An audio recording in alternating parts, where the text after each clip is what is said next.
Good morning, ladies and gentlemen. This is your humble host, Revo, and welcome back to another day in the revolution. Today, we are back with more The Great Ace Attorney with my good friend, Ninten. Hello, Ninten. How are ya? Good.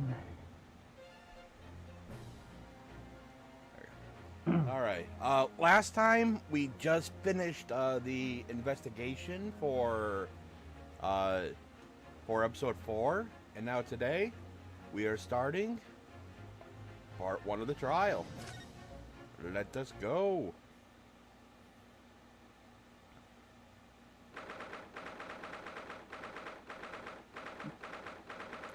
Old Bailey, we're back.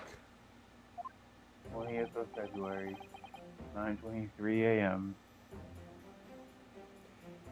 Well, I never expected this. Who have thought that we'd be back here again so soon? It's an Ace Attorney game. You're always here at this point.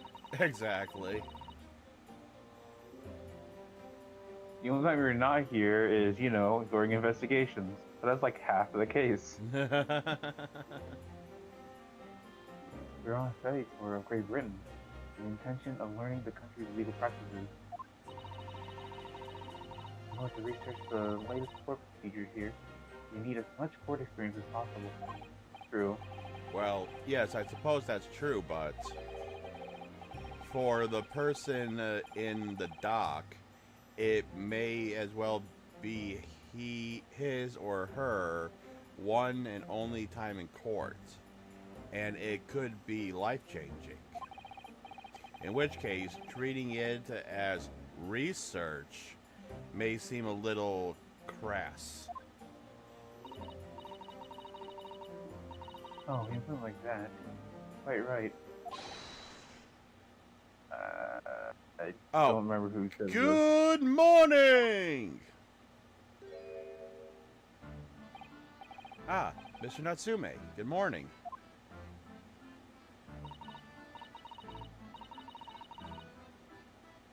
Oh dear, are you alright? Your eyes are terribly bloodshot. Aren't they usually? Who knows? The other bird catches the worm, as they say here in Britain. Yes, I've heard that expression. That's an old expression, by the way. But I really don't want to catch a worm. I'm so tired of desperately not to wake up early, but I was so worried I couldn't catch a wink. And now I am absolutely exhausted as a result. Do all literally people take things so literally?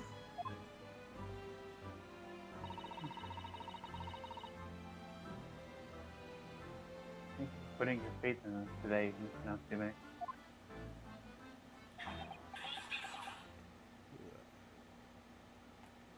Hang on.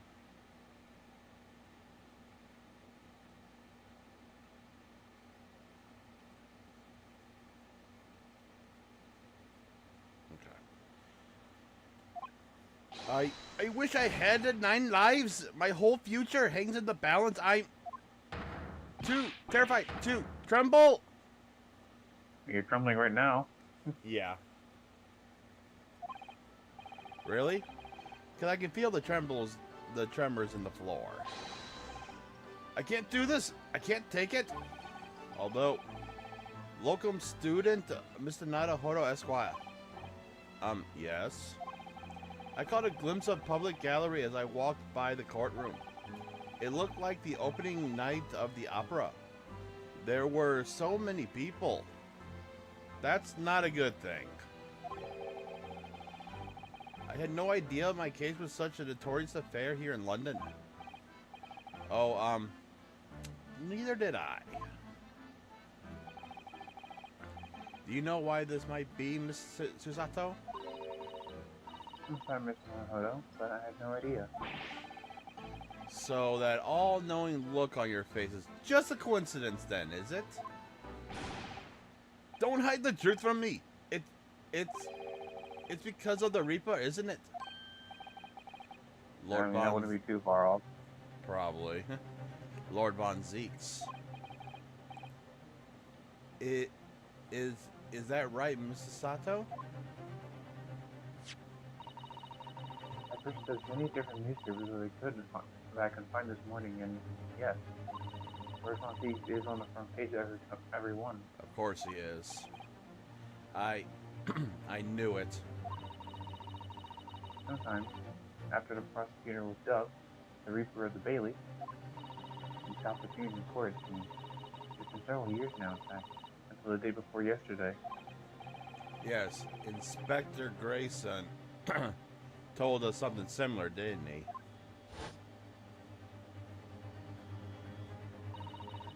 The trial 2 days ago marked Lord Von Zeek's return to the courtroom after a very long hiatus. The trial of Magnus McGilded. Ugh, what a harrowing experience that was.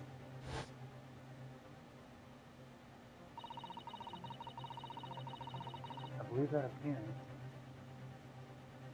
may even greater weight here in the capital than today's. But we wouldn't have to realized of but we wouldn't have realized, of course, having only just arrived in the country.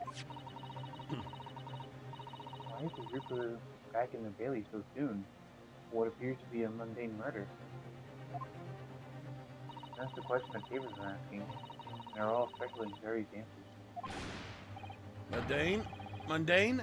What is the significant saga of the century to some of us? Oh dear, I meant no offense, Mr. Natsume, but that's how the papers are describing it. Well, lest we forget the fact that it could spark an international incident. Obviously, the represents of this infamous prosecutor has caught people's attention. But there's another blatant similarity with the trial of 2 days ago. Yes, I agree. Locum student Mr. Naruhodo Esquire, it's you? Me? Well, I suppose that's true. Both times, it is you who stands against the legendary prosecutor. It can only mean that you're friends with the Reaper! We Please. just got here, and we didn't even talk to them that much. Exactly. The only time we talked to them was really during the trial, and that's about it. Yeah. Please, I don't rub shoulders. I don't rub shoulders with Deathbringers. I'm afraid that there's really only one other explanation. It will be another example, Mr. Naruto, of your uncommon bad luck. Thanks for that. Oh, this is just my luck. Why must I be represented by a man with such frail fortune? You're also unlucky that... Yeah. By the luckiest lawyer alive! Well, let's not forget that it was you, Mr. Natsume, who asked me to represent you.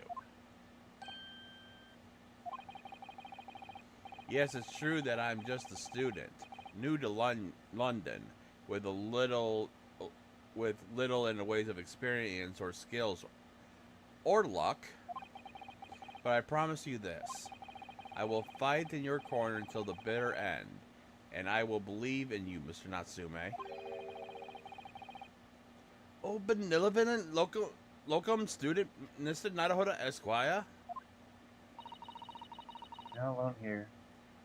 You're not alone here with us, Mr. Natsume. Whatever happens, we'll always be on your side. Oh, benevolent non-locum assistant, Miss Mikatoba Esquire. Esquires. Wait, what? Esquires? Esquires. Esquires. Oh. I mean, I know it's the female version of it. Yeah, like how there's also like Empire and Empress. Yeah. I mean, you're dead forever. I shall I shall never forget this great kindness for as long as I live. Mr. Natsume, counsel for the defense. The court session is about to begin. Kindly make your way into the courtroom at once. Let us go. Here we go. All right there, Mr. Natsume. It's time. Let's go. Yes!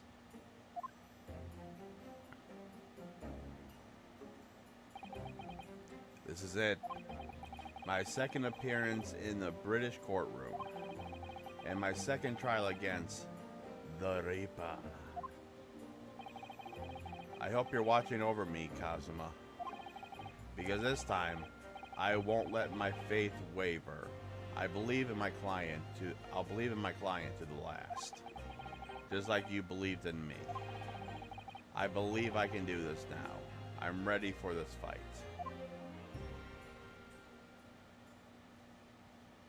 Alrighty.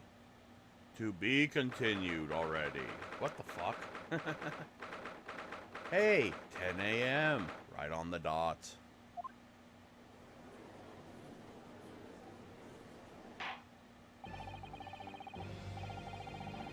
Okay, you're the judge for this round. Okay. In the name of Her Majesty the Queen, I hereby declare this court to be in session. I now call upon the counsel for the prosecution and defense to declare their willingness to receive. Okay, I'm trying to... Yeah, since I'm Von Zeeks, I had to voice him. Yep. The prosecution is fully prepared, my lord. The defense is ready, my lord. Upon you, a true fascinating breed. Sorry, what? Lord Strawlheart has told me all about you. You are a student who arrived in London but 2 days ago. A mere amateur. Do you have a point? Being a compatriot, you feel compelled to try to help the accused, I suppose. Typical Nipponese arrogance. Forgive me, but I do not believe arrogance is an appropriate description. Sasato-san. After all, our previous encounter, the defendant was found to be innocent. Well, the first glass of wine. The barely even getting, technically. Very true, and a most fascinating, if dark, trial it was too. The tragic conclusion came later, of course. He is to be acquitted, and his unfortunate, violent end.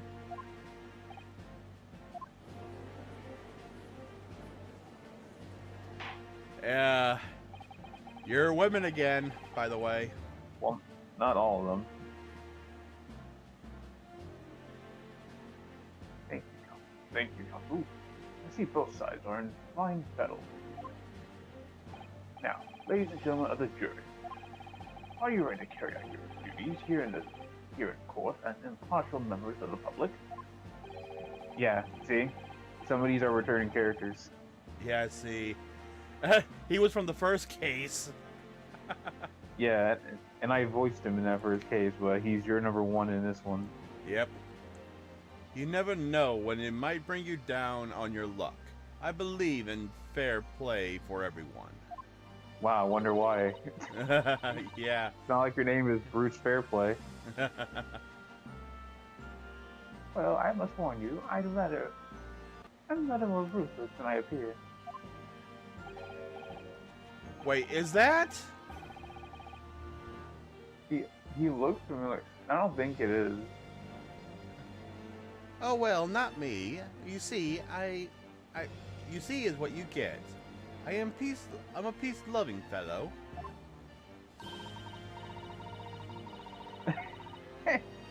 Oh my God, are you? Wow, she is a juror of all people. The thing is, you voiced the. Wait, aren't I supposed to voice the character instead, though? Yeah, you were supposed to. Okay, so hey, this works out in the end. Yeah. So in a way, it fixed itself. I'm afraid to say, I think it's quite possible that the mustached foreigner did the deed. Come on, what are we waiting for? No doubt he did it anyways. Sorry, didn't quite catch that. Oh, Jesus Christ. Very well, let's proceed. Your opening statement, if you please, Lord Fonzie. Very recent. Great Britain signed an alliance, rising power in the Far East.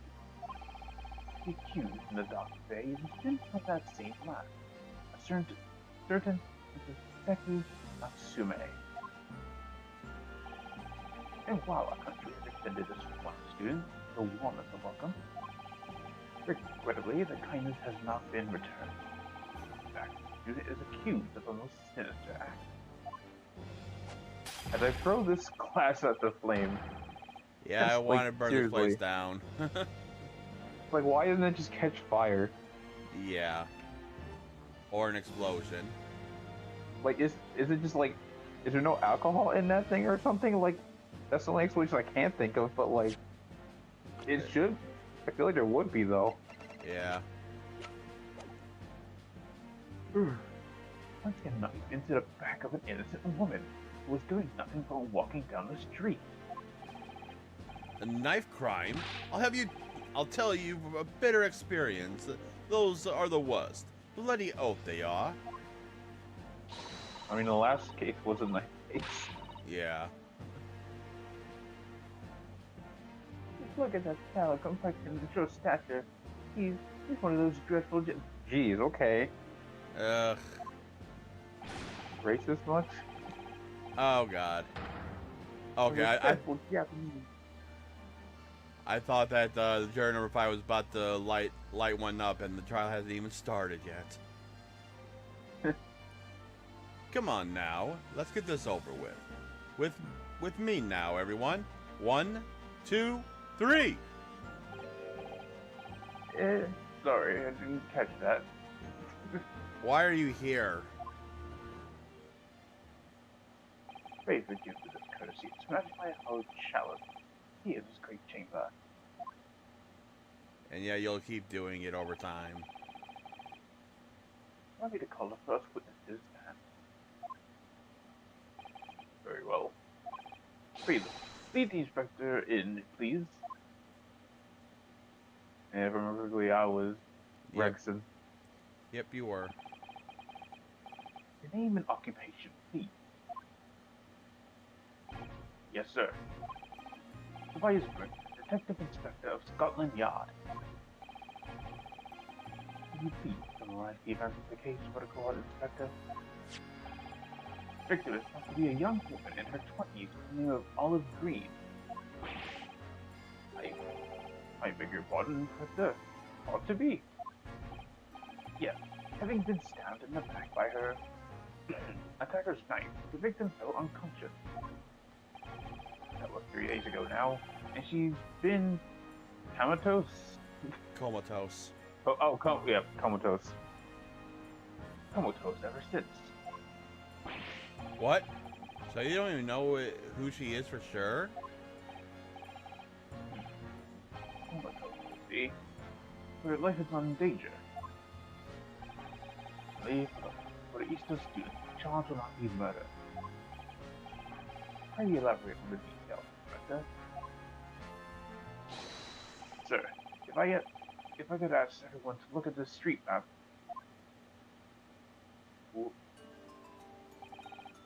As I mentioned, this incident took place 3 days ago, at around 5 in the afternoon. It happened on the pavement, running alongside Briar Road, a wide thoroughfare for a horse-drawn vehicle. It had not long since stopped, knowing that the victim, Miss Green, was walking down the street. Out of the blue, she was approached from behind by the accused and stabbed in the back.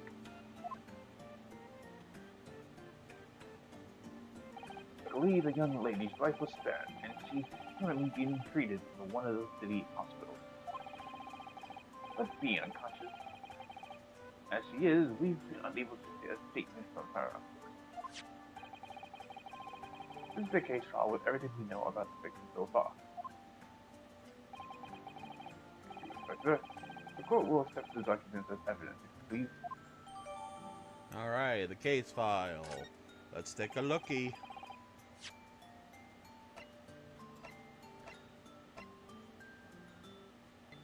Let's see. Details. A young woman rendered unconscious following a stab wound to the back. Olive green, female. Stout build, early 20s. Pavement of Briar Road, East Side. Reporting officer, Royal Beatty? Royally B. Royally Beat. Royally B. I don't know how to say the first one. Yeah. We've got additional notes.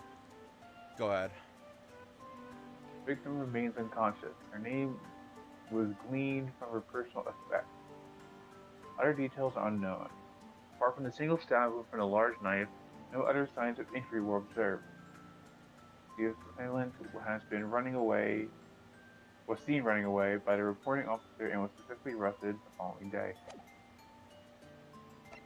Okay.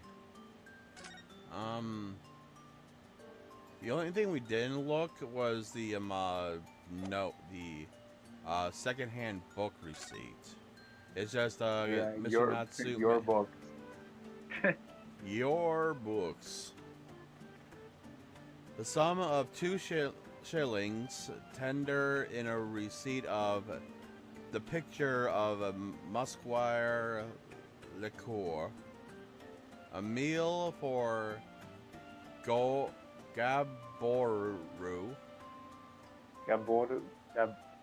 Gabarayo? Gabararu? I don't know. Oh. Canterbury Yearnings. Very yearning. Okay.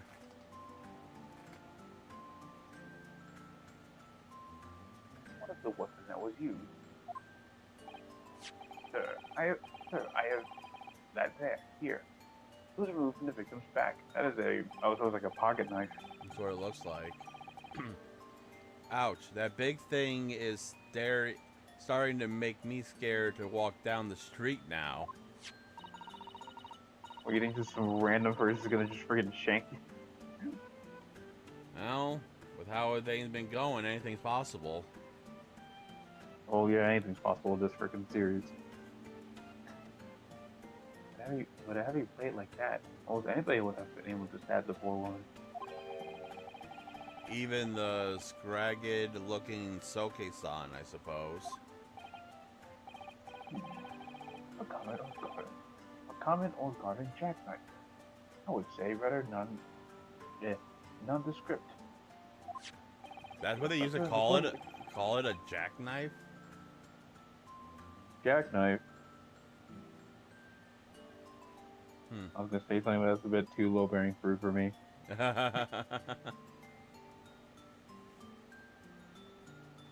Thank you. The court accepts the blade as evidence. Jackknife been entered the court record, and guess what? We're looking at it. All right. What? Oh.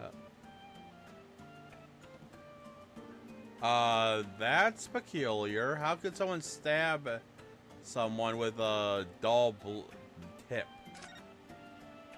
Or a broken tip. Yeah. The tip's not there. Let's see. Oh, look here, Mr. Naruto. It's a tip. One piece of the blade appears to be missing. You're right. Well spotted, Mrs. Sasato. I wonder what could have happened to it. Yes, you don't think... Well, if they gave her surgery, they would have found the tip inside her, if at all. So, more likely, it's missing. Unless they didn't do surgery and they just patched her up. And one also thing, even if the tip is still inside her, like, how would it be broken off that easily? Exactly. And I don't think it would have left that much of an injury. Yeah.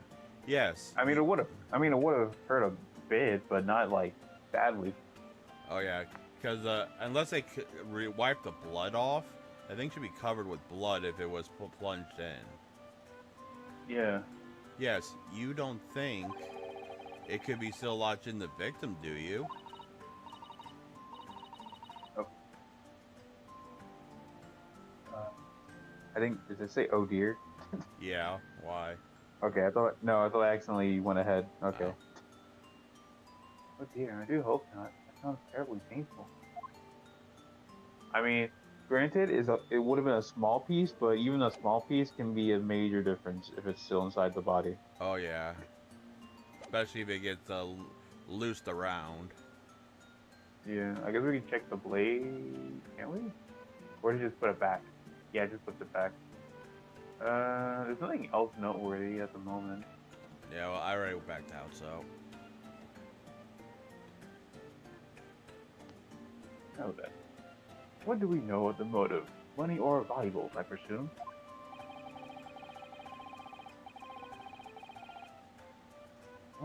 From what we can tell by looking at the woman's possessions, seems like she's a poor student herself. Hard to imagine she would have anything much worth mention, my lord. See, well, in that case, are we looking at some deep-seated resentment towards the victim? They rarely even knew each other, so why would he? Yeah. I'm afraid I couldn't say.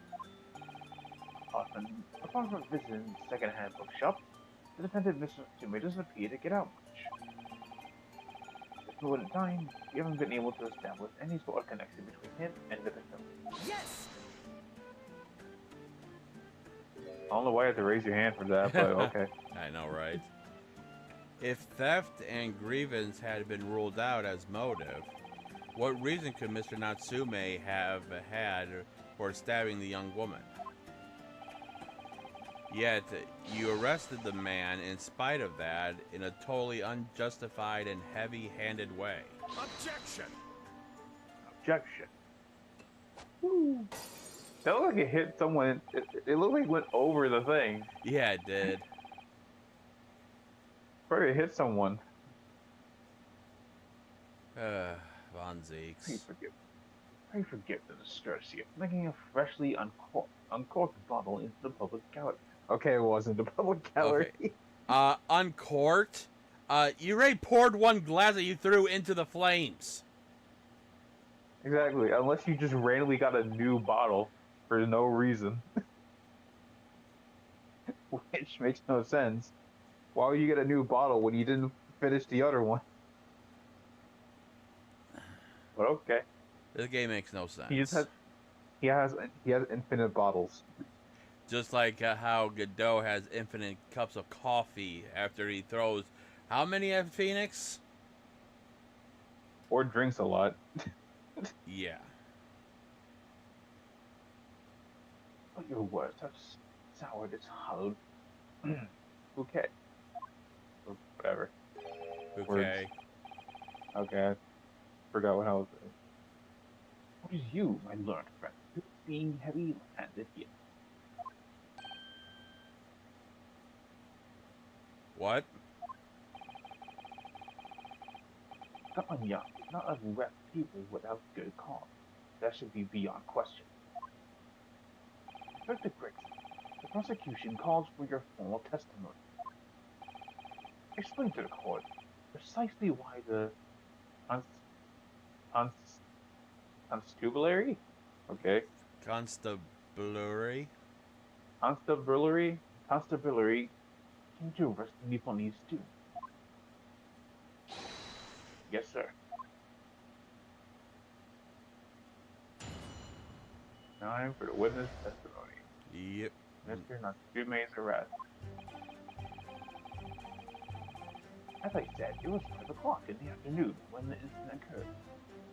And there was unusually light fog. Visibility was reasonably good, and there was no one else about but the men confused. Wait, hold on. Didn't they say that the fog was thick and could not, and no one could really see? I mean, we'll have to question that. We'll have to press on that after the. Because didn't the landlord say that when you looked out, it's like they couldn't really see. I mean, there was a fire. Oh, there was. Yeah, remember there was a fire in there in the landlord's place Oh, right. because of the candle. Yeah. Yeah, so yeah.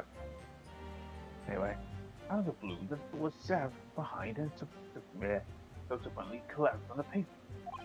The accused ran off, scattering his belongings all over the floor. Those being a number of old books he just bought. He was on his way home from a bookshop. It was just a matter of working out who the books belonged to, so he found the bloke to arrest him.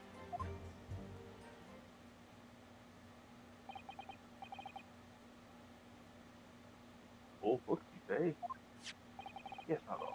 I have a photograph here of the scene of the crime, immediately after the incident. How could it be immediately after, unless you were literally walking by, which makes you a witness? Ah, yes, I can reach the books to which you are referring. I will take the photograph and print it as evidence, please, Inspector. Crime scene photo.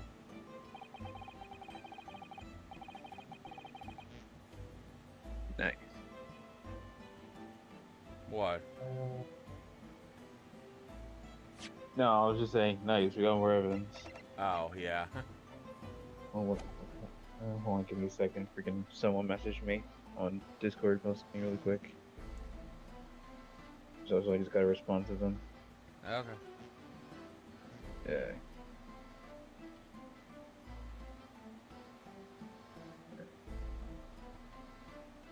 Yeah, because it's about something in the server that I'm a mod in. Ah.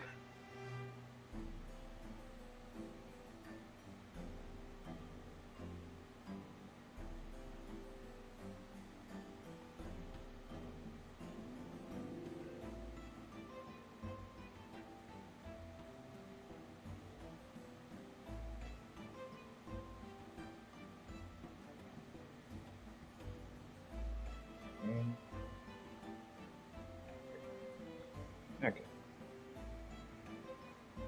Anyway. Okay, Von Zeeks. Yep. Yeah, I don't know why he does look like a freaking vampire, especially during the beginning of the trial where how he had his cape. Exactly. Like, you can't tell me he's not like a vampire. And the fact that the wine, I assume it's wine, I don't know what it is. It never said what it was. It's like red, so it's like, it just fits too well. Oh, yeah. like a red alcohol. The fact that he had his cape like that of a vampire, and he even looks like one too. Oh, yeah. But you know, I guess they'd want to go with that kind of aesthetic, I guess, with them. Beneath the knee, or spotless breed, too cowardly to defeat. Denying everything despite overwhelming evidence to the contrary. Well, Forgive me, Lord Von Cleef, but that is not denying everything, as you put it. What are you doing, Mrs. Sato? Reading. Of course she is. You go on. Mr. Masume has admitted to playing some sort of part in the incident. Isn't that right, Naruhodo? Well, now you mention it. When we visited him in prison yesterday, he did tell us what had all happened. Let's see. As I was walking along the accursed pavement, I could make out the sole silhouette of another ahead of me. A woman wearing green overcoat she was, and just when I went to overtake her, She suddenly let out a little scream and collapsed to the cold, hard slab of stone at my feet. I was terrified. I had to get away from there. So I ran as fast as my legs would carry me back to my accursed lodgings.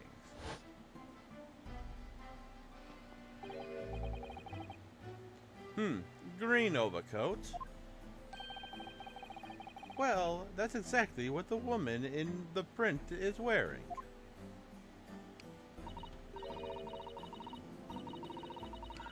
Oh my, a photographic print in full color.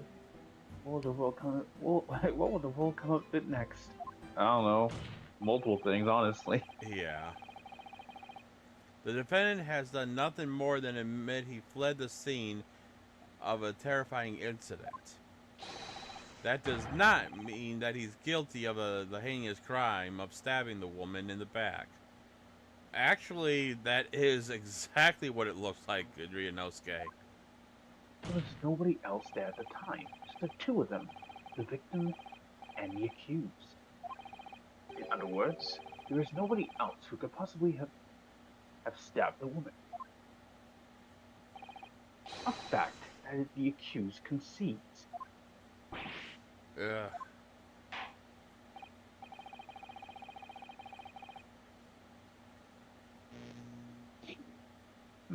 Seems the cross-examination can prove to be pivotal, counsel.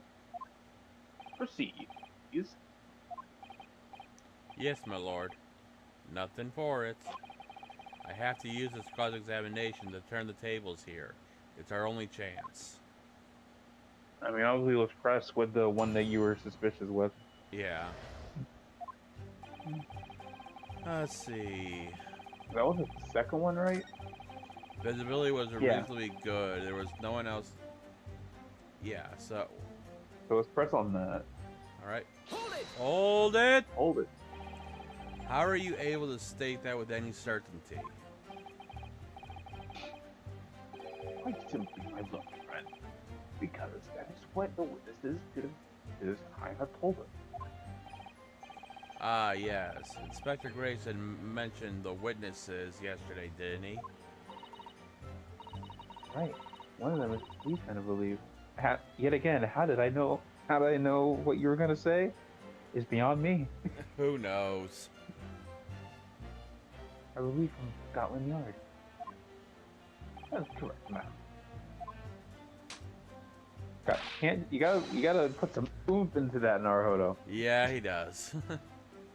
Then we must hear their testimony. Prosecution will, of course, call them to the stand. Should it be necessary? It's necessary. But wait a minute. At 5 o'clock in the afternoon was noon in the middle of winter. It would have been nearly dark already. No matter how light the fog might have been, no one could have seen. I'm unaware of the situation on your tiny island in the east. But here in the capital city of Great Britain, all main roads are illuminated in the night by gas streetlights. Ah, The prosecution believes there would have been ample light by which to witness the crime.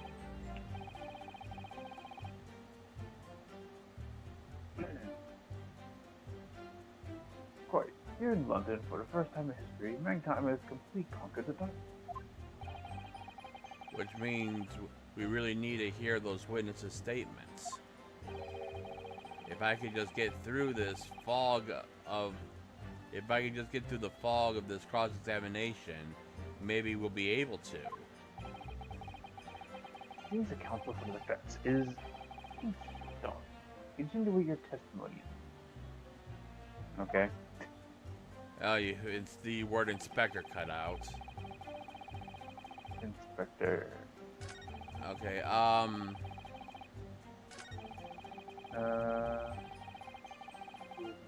being number of books you just you know, I want to look at some real quick. 3 books, 3 books. Okay. I kind of want to press on the second to last one, just because. He has been being a number of old books he just bought. Yeah. Okay. Hold it! The defendant apparently visits the secondhand bookshop on a daily basis. Yes, so I understand. I shop for old English literature. Command me excuse from the lofty subject matter of his scholarly attention. The bookroom was stacked floor to ceiling with those musty old books. Can you tell us more about the bookshop in question, please, Inspector? I was really about to accidentally read that line. Well, if I must, I'll have to ask you to look at the street map again, I'm afraid. The closest second-hand bookshop to the few lodgings is here. Orphan Book. Hello. Place on the corner of Briar Road and Meerschaum Street. Meerschaum? I guess. It happens his business can live in the lodgings on the other side of Briar Road at the opposite end. It doesn't take a genius to work out the route he would have taken home. Oh, he could have crossed the street back at the... just across the street at Barn and Books, who said that he went right onto the right side of the street. But here's the thing, though. There's something wrong about that. There is. He did, the place that he just mentioned is Boardman Books. But the place that the secondhand book receipt said that has Mr. Natsume's name is your book. Oh, yeah. Alright, well, that put things into perspective. Something like this. Okay. So now it's updated. Nice. Yes, I can call with your conclusion. But the defendant would certainly have passed the scene of the crime on his way home in that particular shop. Hold on. I think that what the inspector just told us cannot be of vital importance. Yes, I agree. The most important point of the inspector just made being the name.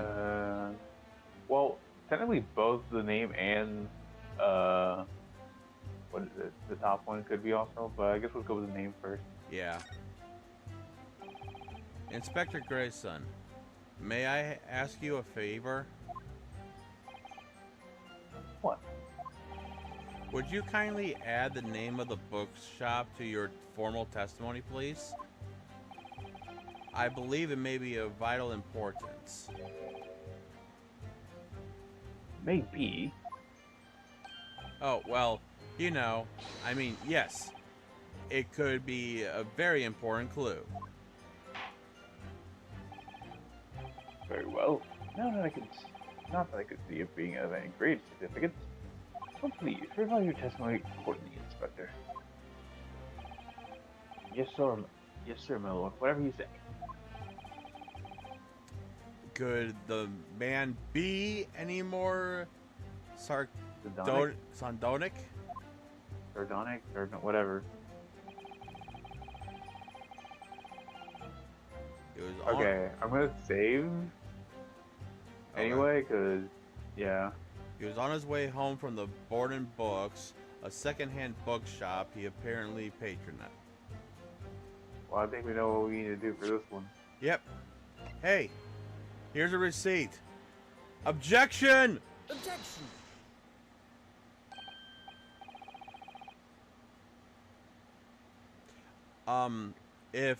If I could stop you there, Inspector Grayson. What is it, Sunshine? I'm a busy man, you know. I mean, you're not busy right now because you're freaking testifying. Exactly. This is a receipt that we found in Mr. Natsume's room. It was issued on the day of the incident, and the details purchased of 3 secondhand books. You found that in the accused's room, did you? Yes, but the point is not to where the receipt was found, but the name of the shop printed on it. Go on. The receipt was issued from a bookshop called Your Books. Your books. Your Y-O-R-E, I presume. Yes, my lord. And so, Mr. Natsume did indeed purchase a number of books from a secondhand bookshop that day. However, the bookshop in question is not Bourbon. Eh? What? Inspector, do you know of this other bookshop? Yes, sir. Your Books is another secondhand bookshop not far from Bourbon Books. It's just that, well, it's a small place. I didn't think the accused would have noticed it. Objection! But in fact, that is the bookshop which the defendant visited on the day in question. And this receipt proves it. Objection! Yes, but what difference does it make? Wherever the man purchases must be told. It makes no difference in the final analysis. You could, especially if he didn't go and, I don't know, if it was not in the direction that he would have made him to go home the way that he went home. Objection! I disagree. I mean, after all,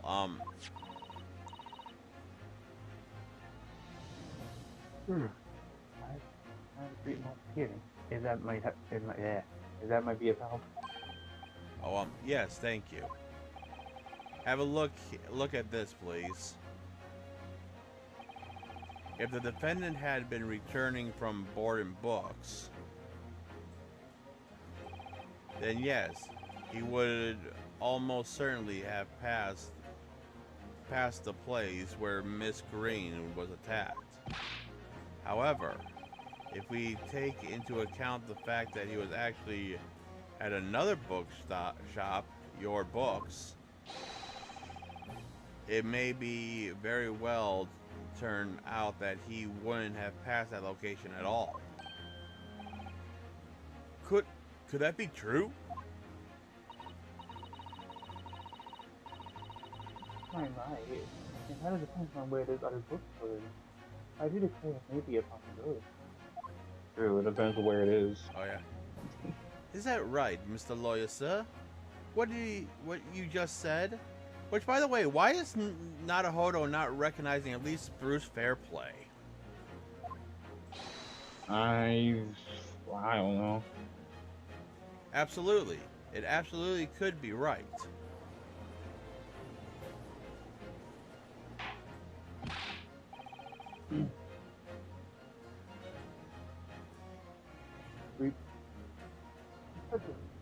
Mr. Gray, where is this your books established? Well, obviously we looked into that. It turns out that your books is just here in the next corner of Tom Street, near Tom Street, going east. Okay, well, that didn't help any. Well, it's Helped a bit, because there are two ways you can go then. Yeah. And there you have it, as you can clearly see now. Oh. Where'd you get the bottle from? And look, it's uncorked. It's uncorked, and also He didn't pour that much in, so it wasn't finished. Yeah.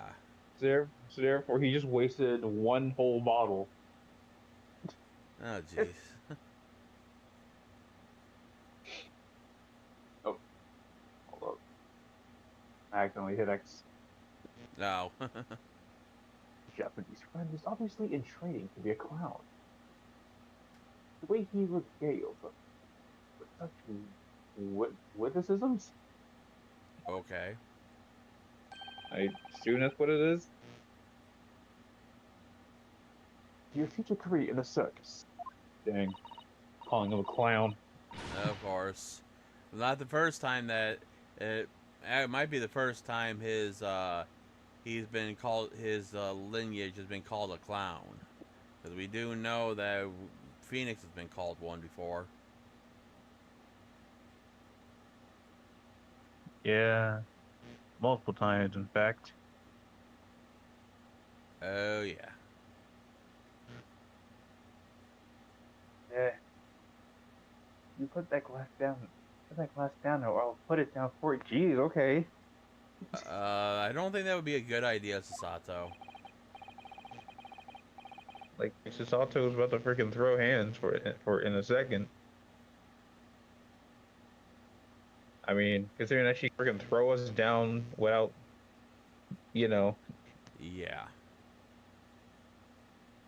I didn't think I needed to spell out, but here we go.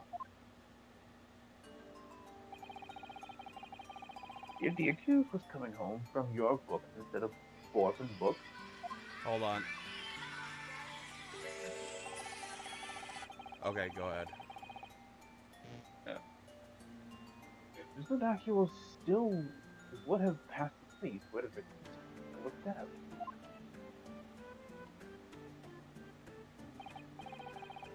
Yes, thank you, Inspector. you can win today. Nope.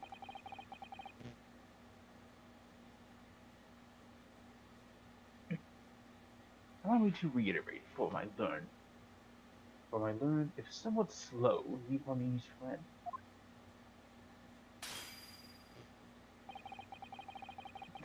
Other than the map, I purchased this musty tome.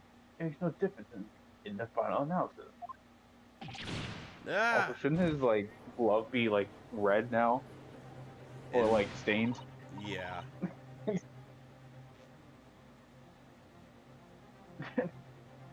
As I expected, you can't fool me, and I don't suggest you try.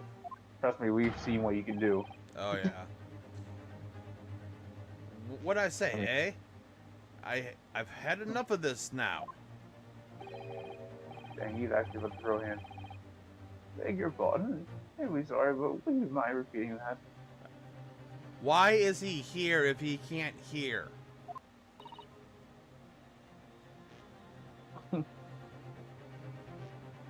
Yes, Naruhodo. He wasn't give up. What do you mean? If prosecution's assertion is correct, members of the jury may very well decide that Mr. Tsume was guilty. Ah, she's absolutely right. Must think. Must consider the assertion just put forward by the prosecution very, very carefully. They claim that this Sasuke-san must have passed the location of the incident on his way home from your books, but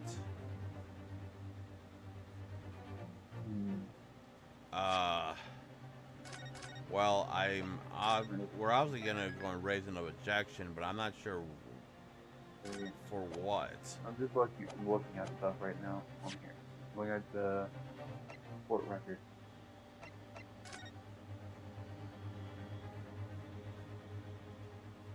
And obviously it's the way that he went, because Sasuke, Natsume said that that he passed by the lad.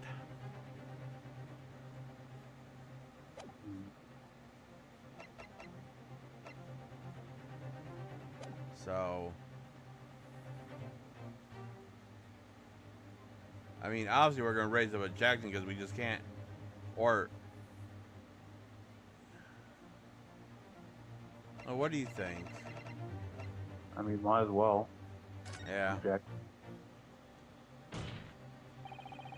The assertion just made the prosecution is fundamentally flawed. Explain yourself, counsel. Yes, my lord. You can see what I mean on this map. When returning from your books to his lodging, Mr. Natsume could have followed the route suggested by the prosecution. However, this isn't the only conceivable route to take between the two places. It's the shortest. Or would that be the shortest?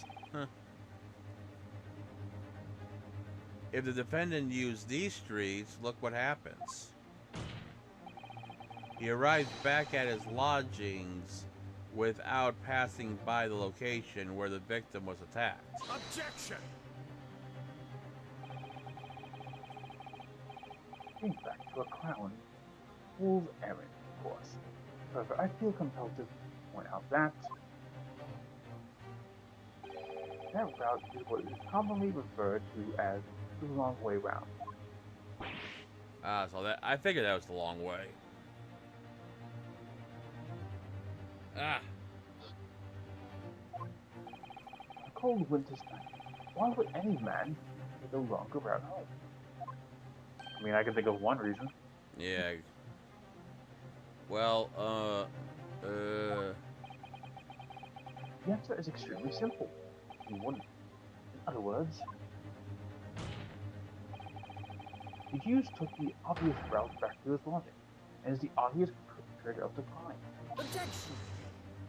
Also, how come whenever he slams his desk, the freaking bottle doesn't react? I never noticed that. but, aha, yes, I've got it. Obviously, we must ask the man himself. Ask Mr. Natsume which route he took home.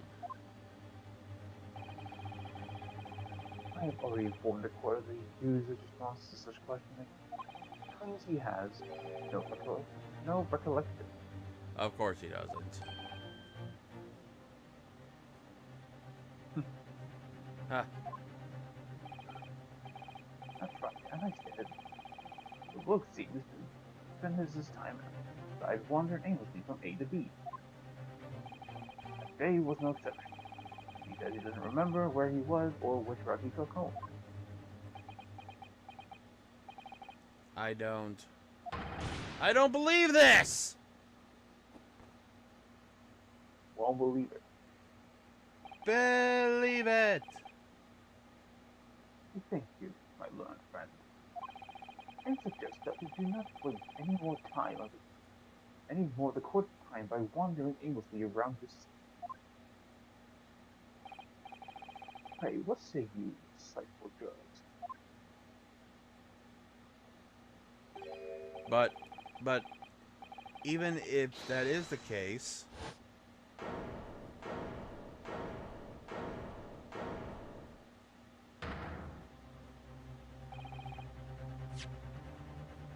the defense stills. I agree with you, Lord Von Zeeks, with wholeheartedly, and in every way. What? I don't believe it. Does this mean we members of the jury are completely convinced now?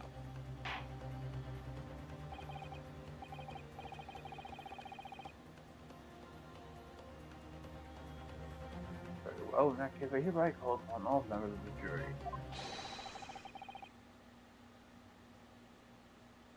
Present your findings to the court. Guilty! Oh, Guilty. Guilty! Uh-oh. Guilty! Guilty! Guilty! well, we tried. Rest in peace. Well, see ya. Oh, that was a good stream. Oh yeah. See ya, everyone. We're done here. I wonder if has there ever been a trial that ended really quickly? In this game? In these games? No. What's the shortest trial there has been? In these games or in life? Well, I mean, I'm talking about in the games. Shortest There has to be one. at least one. I mean, obviously they're all still relatively long, but I don't know what like the shortest one out of all of them is. That would be case one of the first game. It's only about, I think, 2 hours. Ah. No, actually, I think that's only about an hour. I mean, to be fair, most first cases outside of the the first case in this game are relatively short. Yeah. To these stifled members of the jury, I point your brave resolve. You serve Queen and country admirably. Wait, hold on. Um, you missed a couple things. Oh, Uh, it appears the jury's leading is unanimous. and then Yunosuke, Oh, I just missed one thing. and then the Von Zeeks one. Just going to reread that. To these stifled members of the jury, I applaud your brave resolve. You serve Queen and country admirably. Mr. Naruhodo. No, not yet. This isn't over yet. I still have one last chance to sway the opinion of the jury, though they haven't said a word about it. I have to tip the balance of those scales the other way. I have to turn this around. Somehow.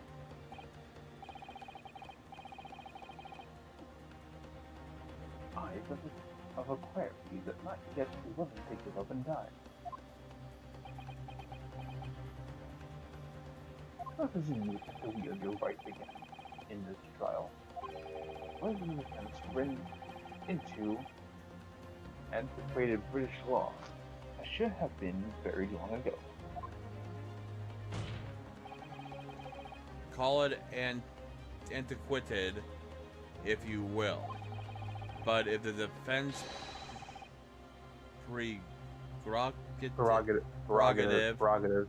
prerogative to carry out a submission and examination, if it so chooses.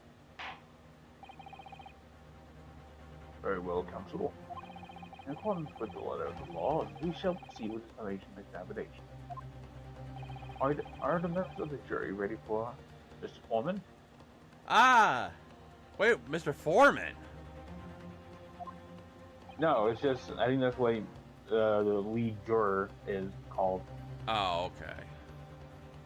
Of course we're ready. I'm all too familiar with that Nepalese whippersnapper and his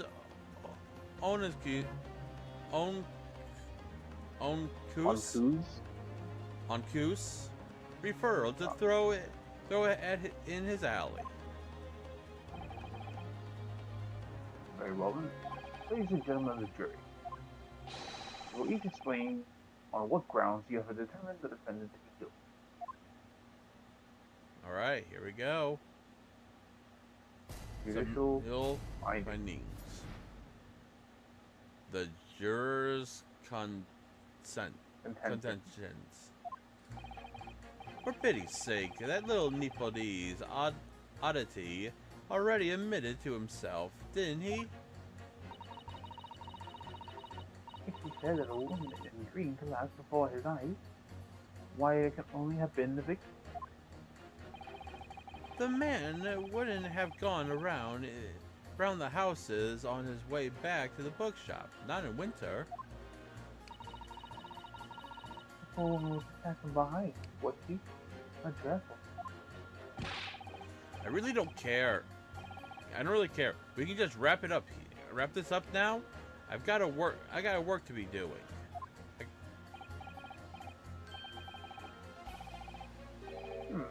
Oh, yes, nice shot for that.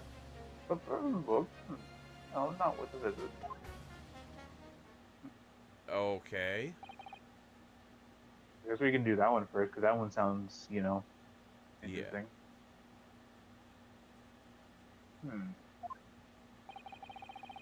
These minor exceptions, the reasons for finding the defendant guilty are all too clear. occurred, the only two people at the scene were the victim and the accused. And the accused himself.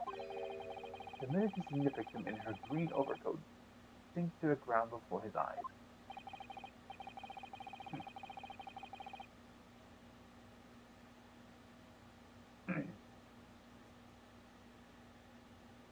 Furthermore, we have heard from the inspector that the defendant then fled the scene. I must say, I would have ample grounds to convict this man already.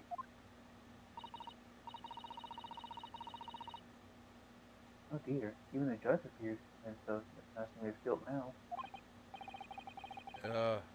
Why did he have to run away like that? And I mean, yeah, considering how we act, I'm surprised. yeah.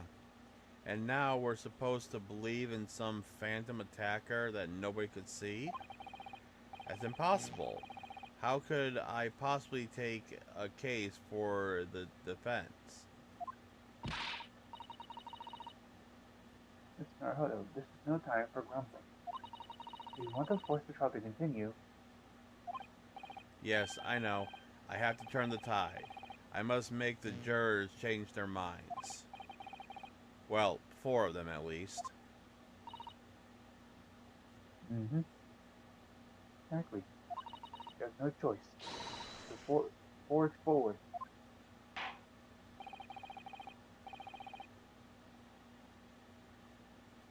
You have the floor, counsel. Begin your summation and examination. Yes, my lord. I just need to keep the trial going somehow. Whatever it takes. Come on, Ryunosuke. You can do it.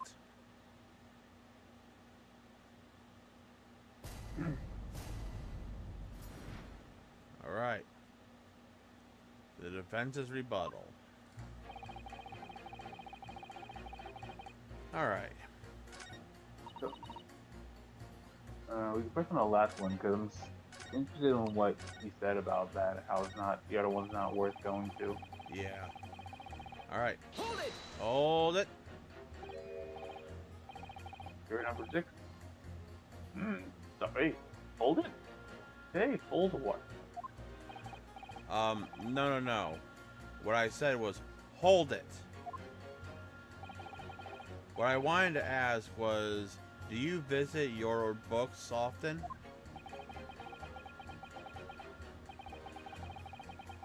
I like the old books there. They haven't there yet. I enjoy reading them over a nice cup of old tea. That's my daily routine, you see. Same thing every day. The day you're all talking about. And at what time did you visit your books on the day in question? Well, I was picking up books in there all afternoon, and it would have been just before 5 that I left. It's my daily routine, you see. Same thing every day, including the day you're all talking Before 5, you say. Exactly when the victim was attacked. Are you sure about the time? about. Yes, no mistake there. I remember it well. I'm not about to forget that day in a hurry. Not after the dreadful time I had. What do you mean? Well, I was walking down Calabash Road when I slipped on the ice, donked my head. It's always worse as the snow stopped falling. That's when it's mostly slippery. I felt so clean out I did. I thought my number was up. Wait a minute. Let me get this straight. This happened on Calabash Road? Ah, okay, I see. What's up? No, I'm looking at the map, and the Calabash Road is right near your books' store. Oh, it's on the corner of Calabash and Mere Shankdom.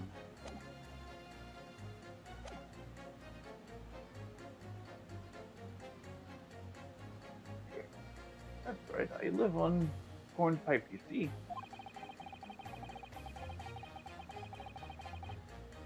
Taking down Calabash Road is the quickest way for me to get back from your book. Juror number 6, I must insist that you add that information to your formal statement. It may be very well extremely significant. Sorry. Really sick. No, I'm quite alright now. Okay, this guy's playing dumb. It's evidently to hear the members of the jury so convinced of Mr. Natsume's guilt. I can't help feeling that some of their opinions are rather suggestive. I agree. It's the irrelevance of what some of them are saying that sends shiver down my spine. Still, at least some of their assertions don't actually incriminate Mr. Natsume of anything. That's something. Let's use this to our advantage, Mr. Naruto. Cunningham. Yes, you're right. Let's listen to the jurors again carefully. And if any of their assertions are at odds, pit them mercilessly against each other. Yeah, don't hold back. Pit them all against each other. And I read your mind again. I got ESP. Okay, let's see. Something glass before his eyes. It could only be the victim. Okay, should we press number 3? A man wouldn't have gone around the houses on his way. Yeah, let's one press that. Hold it! But you can't deny there are other routes Mr. Natsume could have taken back from your books. Oh yes, like you drew on the map, you mean? What was it? Calabash Road or something? Precisely. But it seems to me that what counts is whether the little Japanese fellow actually went that way or not. Well, yes, that's true. And at that moment, there's no proof that shows he did, is there? Well, yes, that's true as well. And as I understand it, the accused himself doesn't remember which way he went, does he? Well, yes, that's annoyingly true. Winter's nights are dark and cold, so the way I see it, you want to get home as quickly as possible. Well, yes.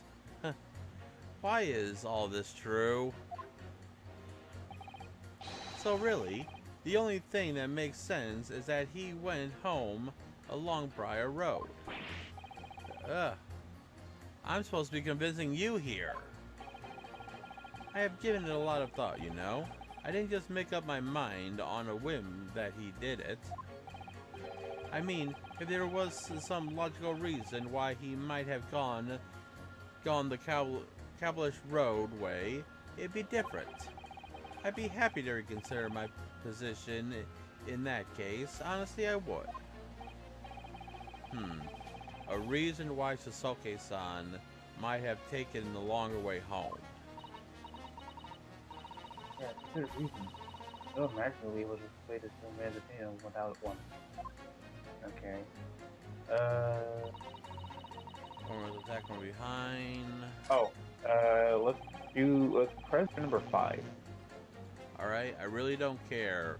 We can't just wrap this up. Can't we just wrap this up now? Hold it! Man's life's on the line here, sir. This will take as long as it needs. I don't care. Don't get clever with me now, son. My life's on the line too, and so is my family. What are you, a gangster or something? Ah, the likes of you wouldn't understand, but a laborer like me can't afford to take time off. Actually you can, and you'll still get paid because you were called in for this.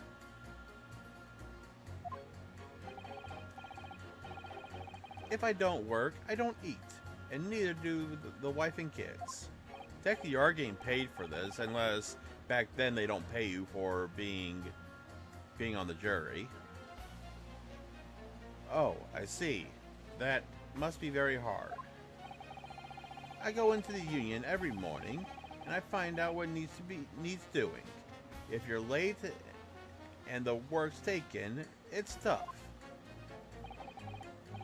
This time of year, there's water and gas supply pipes bursting left, right, and center. They're after cheap labor to get the road dug up to fix it. It's a hard slog from dawn to dusk, is it? It is. So, you were digging up the roads on the day in the incident as well, were you? That's right. In fact, I remember rightly. It was just around the corner from where it all happened. By the old bookshop it was. What? Another coincidence. That's right. Meerschaum Street. It was. Ooh, that worked. Meerschaum Which Street? is which is literally right in front of Briar Road. Oh, yeah. On the map, Mr. Nadahoda. Oh, sorry. On the map, Mr. Naruto, there are only 3 named streets. Junior number 5, I need you to add that information to your formal statement, please. What's the point in that? Can't we just get this business over with now? Please, sir. It's important. Fine, I'll do it then. Well, Okay. So, we have... now we get hit number 5. Or what? 5 with number 3. Mm-hmm. Pipiato! Those two statements are in clear odds with one another. And on council, explain yourself. Please, don't point. It wasn't me, I swear. We're not accusing you, we're just pointing out inconsistencies. Exactly. What? I just want to get this done and dusted. Well, juror number 3. Oh, Misa? Misa, yes, sir. What do you mean? Juror number 5's words just now are extremely significant. Let's take a moment to consider the implications of what's been said on our map of the local area. On the day in question, Mr. Natsume visited this bookshop to purchase a number of second-hand books. And on the same day, we now know there were workers being carried out on Meerschaum Street, making it impassable, which means that the defendant's route home could not have been taken along Meerschaum Street and down Briar Road. Actually, if it's just in the road, then he could have still taken the street. I mean, we don't know that. Oh, yes, of course. What do you think, sir? Well, yes, you can't argue with that, really, can you? We must had good 2 yards or more of the pavement up. Every gentleman and gentlewoman that came along had turned back to go the other way. So, the only conclusion to this is the defendant must have taken the longer route to get back to his lodgings. Yes, I suppose that must have. I suppose that must be right. What do you do? Well, you did say everyone turned around. Okay, never mind. Juror number 3, you said the following. The man wouldn't have gone around the houses on his way back from the bookshop. But, as we see now, that he had no choice. Ah. Hold on.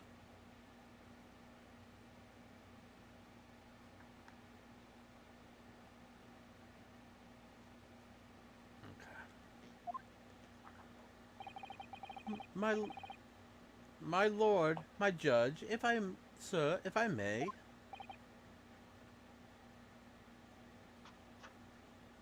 Yes. I don't I don't think in good conscience I can say the man's guilty now.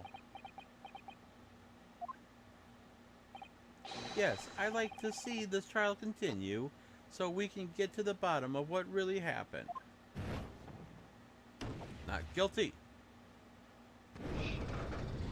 There's one.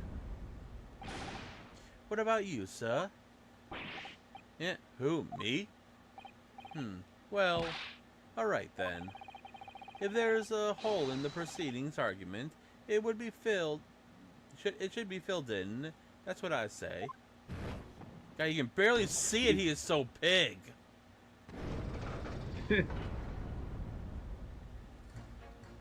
2 down, 2 more to go. Oh yeah. Well done, Miss Naruto. That was wonderful. Well, we managed to change a couple minds at least. It straightens our position somewhat. Yes, and it'll prompt the other members of the jury to reconsider their stance as well.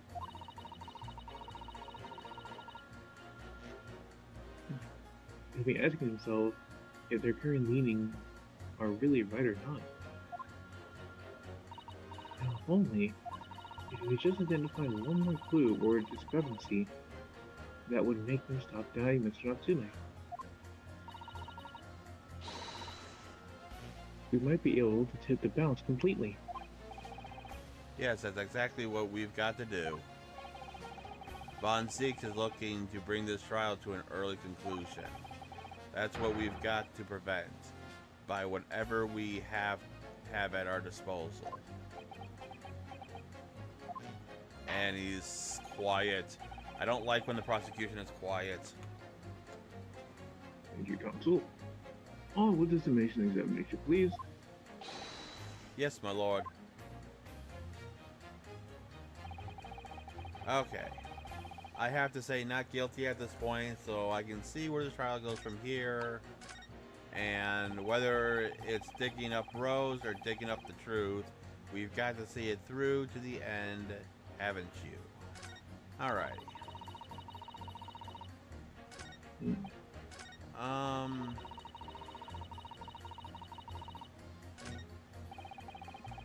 Sake. I mean,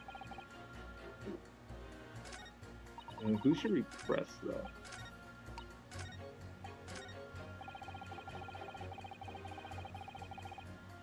Okay. Wait, hold on. Oh wait, no, but we already have a picture of her. Wait. Oh, actually, I want to pit. I'm gonna save real quick. But there is a pit I want to pit. Okay. I want to pit number 6. And I want to pit number 2. Because number 2 says if he said the woman in green collapsed before his eyes, why it can only have been the victim. But we didn't go to see what number 6 said. Number 6 said, I slipped over that evening myself on Calabash Road. I knocked myself clean out. So it could have been that number 6 could have been the one that Natsume saw fall. Objection! Okay. Those two statements are clearly shows a flaw in the juror's reasoning. What flaw? What are you talking about, counsel? Well, juror number 2, juror number 6. Whatever do you mean, sir? I think that's the old man didn't hear. Unbelievable. It's not like I was loud. It's not like I was loud or anything. There is at least one fact of which we can be sure here. The bookshop receipt found in the defendant's room clearly indicates that on the day of the attack, he had been to your books and purchased a number of second-hand titles. He then returned home on foot.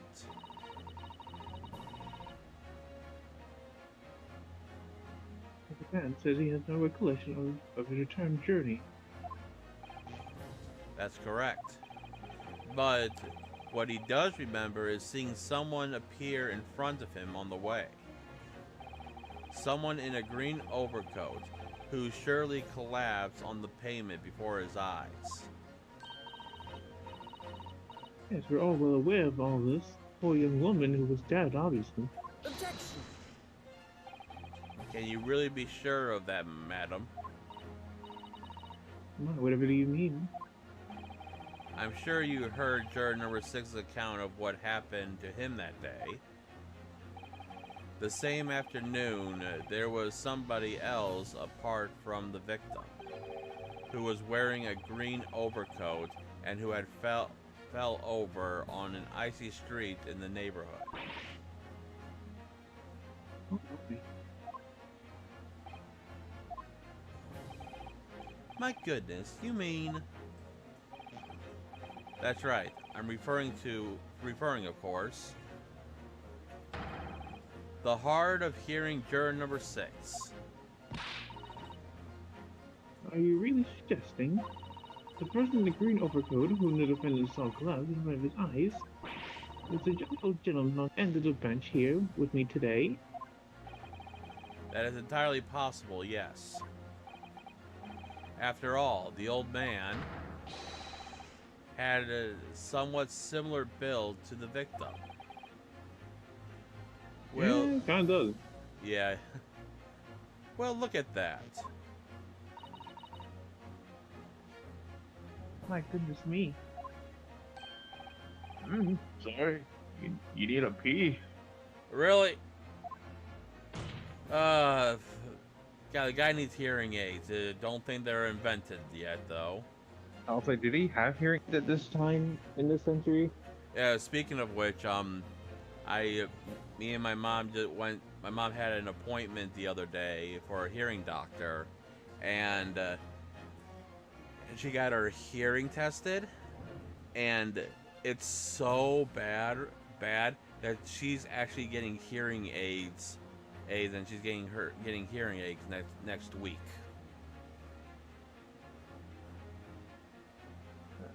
And crucially, we know precisely where the old man in the green overcoat fell. On Calabash Road. Therefore, if the person who Mr. Natsume saw collapsing in front of him was in fact juror number 6, it means the defendant must have taken the long route back to his lodgings. If that's true, then clearly the crime scene on Briar Road, where this woman was stabbed, was not on his way home. Oh my. You idiot old man! If you hadn't been so daft to be roaming out there, we've had boxed this off hours ago. Really, what were you thinking wearing such a befolding coat? Oh, maybe it was the only coat he had. What did you say to me? Is it a crime for the elderly to walk the streets these days?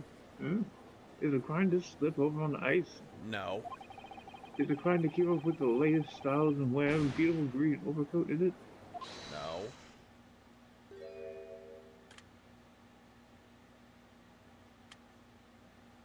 Look, I do hope it won't cause any inconvenience, but you look to change your leading, I presume.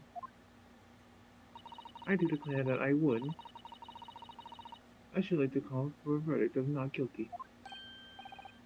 Thank you. And I would too. What? It's a crime to change your mind, is it?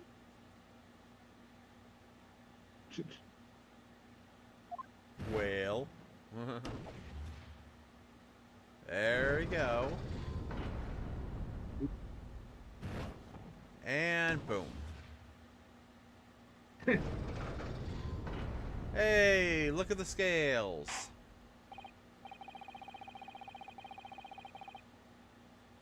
Well, the observation examination has concluded with a rather large shift in opinion.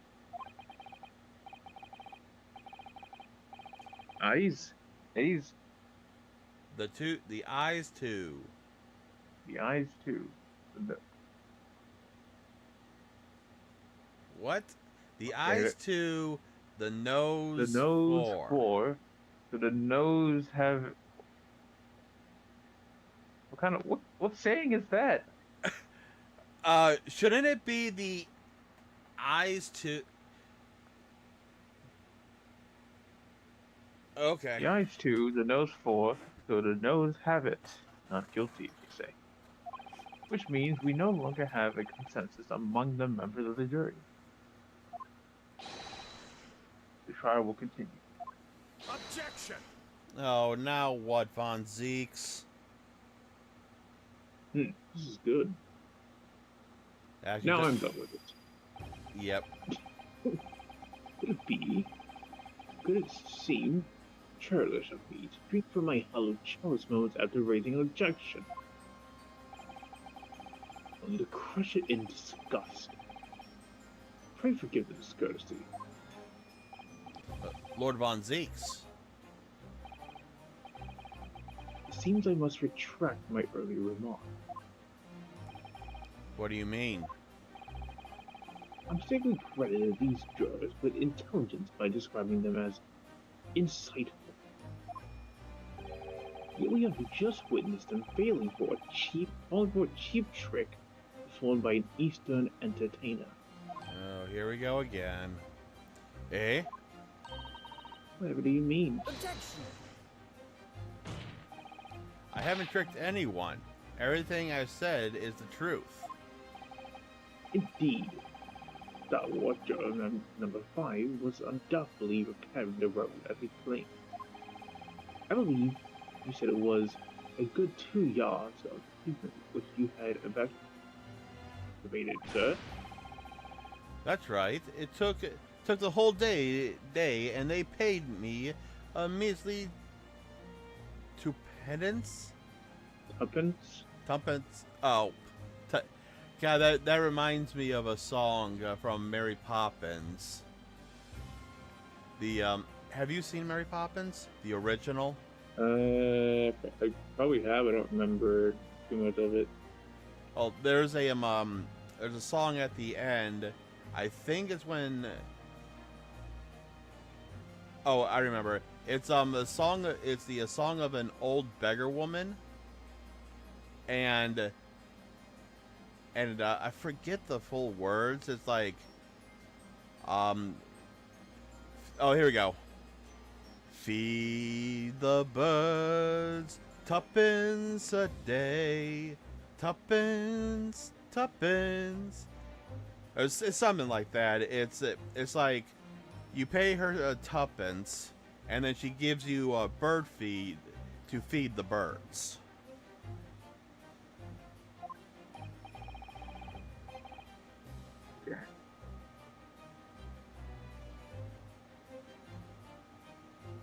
Now, I learned, Japanese friend. Tell me, do you have any notion of the distance that 2 yards represent?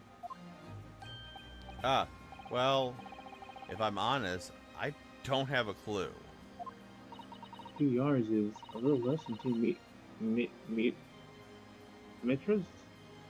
Meters. No. You know, it has an R in it. Like, not where it usually is. 2 meters.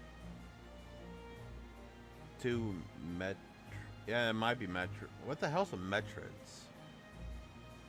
I've never heard of that word in my life. I don't know. It might be another way of saying meters. Hang on.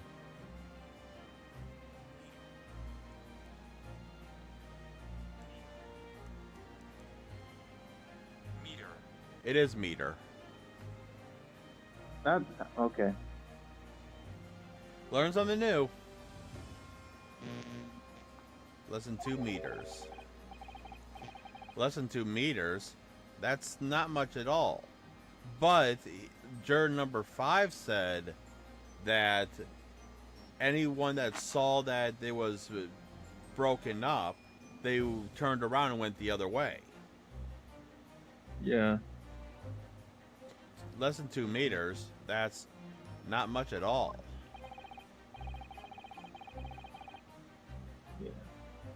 In other words, a disgrace readily vaulted by anyone of moderate vigor. Would you not agree, my stalwart friend? Me? Well, I can't say you're wrong, no. What? And did you perchance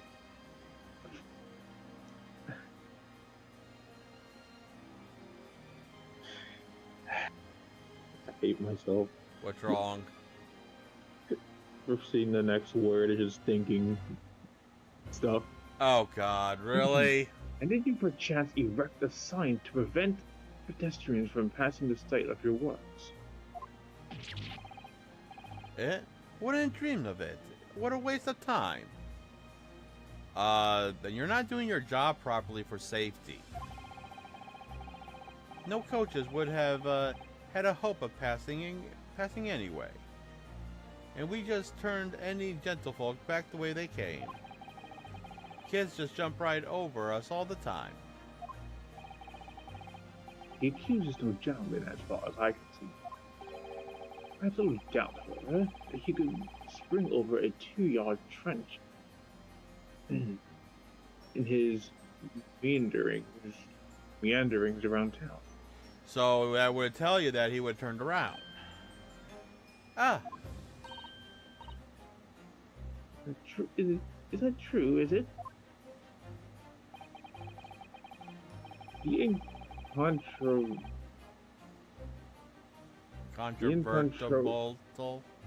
incontrovertible truth is that the books just purchased by the accused were found at the scene.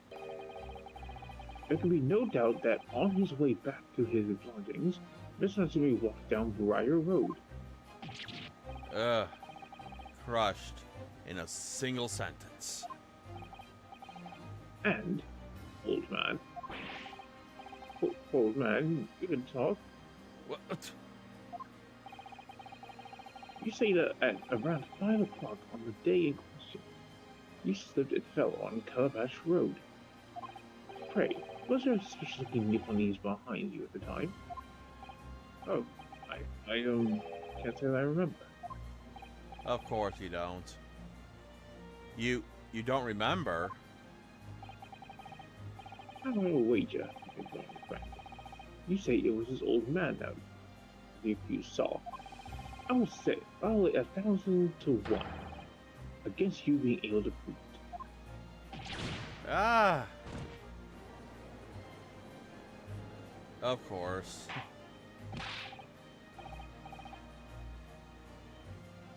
Order! Order! Lord Von Seeks, explain yourself.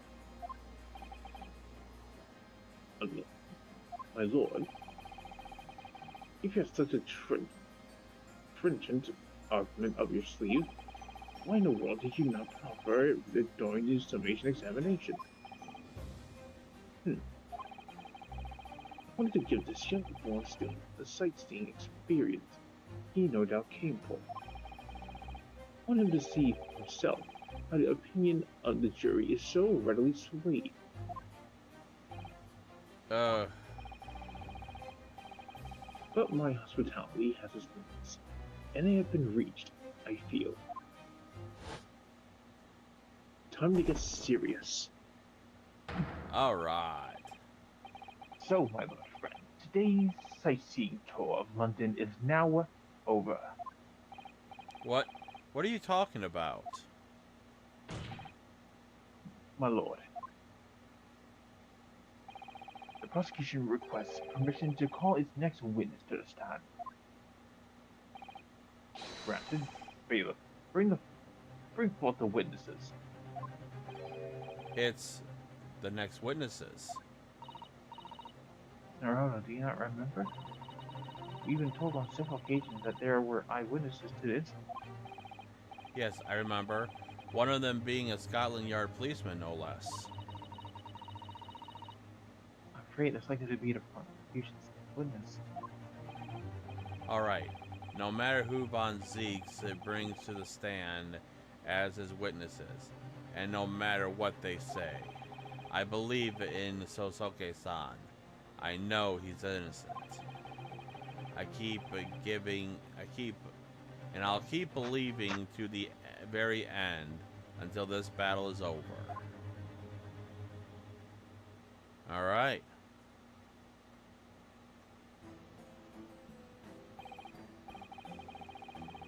Okay, so who's taking the next new character? Let's see. If I go by this,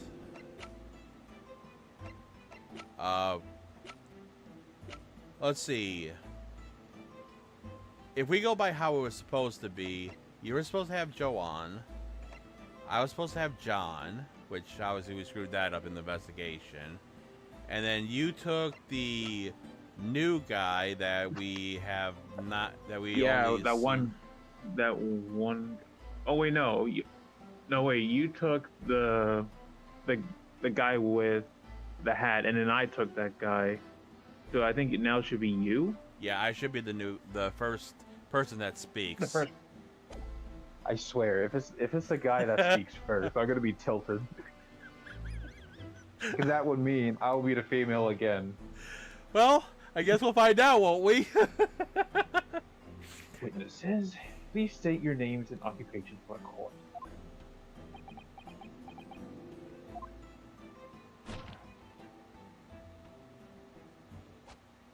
Well, here we go.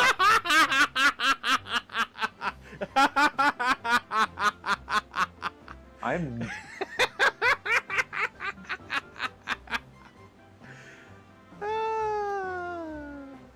Yeah. I'm sorry. I'm also just voice every female character in this game at this point. Like if this keeps happening, I might as well. I'm not even drunk. This is absolutely hilarious. Constable Royal Bees S-A-H.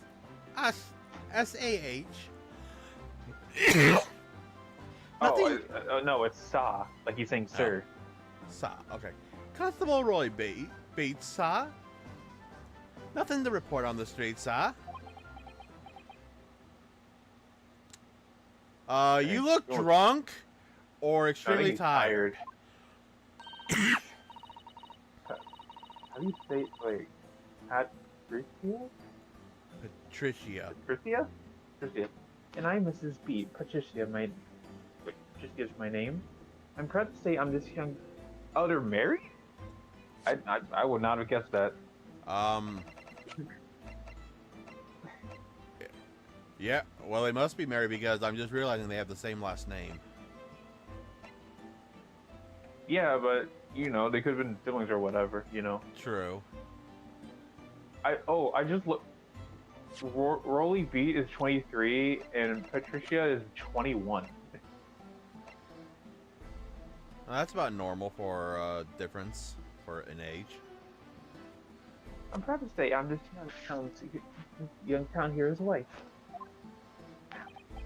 And now my cat is freaking bothering me. Of course he is. What's the story here? Well, in truth, Oh, okay. Okay, they've not been married for long. I don't know how long, but I Yeah. don't know. well, in truth, we've not been married long. In fact, we celebrate our first anniversary only the other day. Oh, a month. Sorry, a year. So they've been married for a year now. No. It was your husband I was asking about. He seems tired.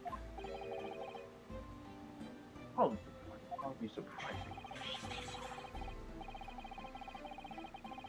I'll being an honorable occupation, patrolling the beat is the most demanding work in the world. Oh, really? I'm sure I've heard that before, actually. Yeah, you heard that from Mr. Detective Tobias. Indeed, apart from rare days off, outgoing officers trudge some 20 miles a day, you know? They patrol boarding houses and pubs, collect taxes, survey the streets, check the meters, and the meters are reading true, and they're responsible for keeping the streets clean, and lighting and extinguishing our street lights. There are a number of items on this list that don't sound much like we can do this at all. I wouldn't be falling asleep on my feet if I wouldn't just be falling asleep on my feet. I would have collapsed a long ago.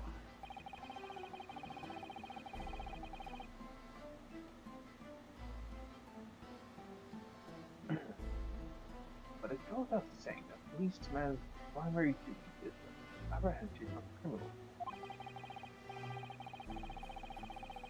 Even when he's off duty, a constable is expected to investigate and resolve any crimes on the scene. For London Bobby is a man of honor.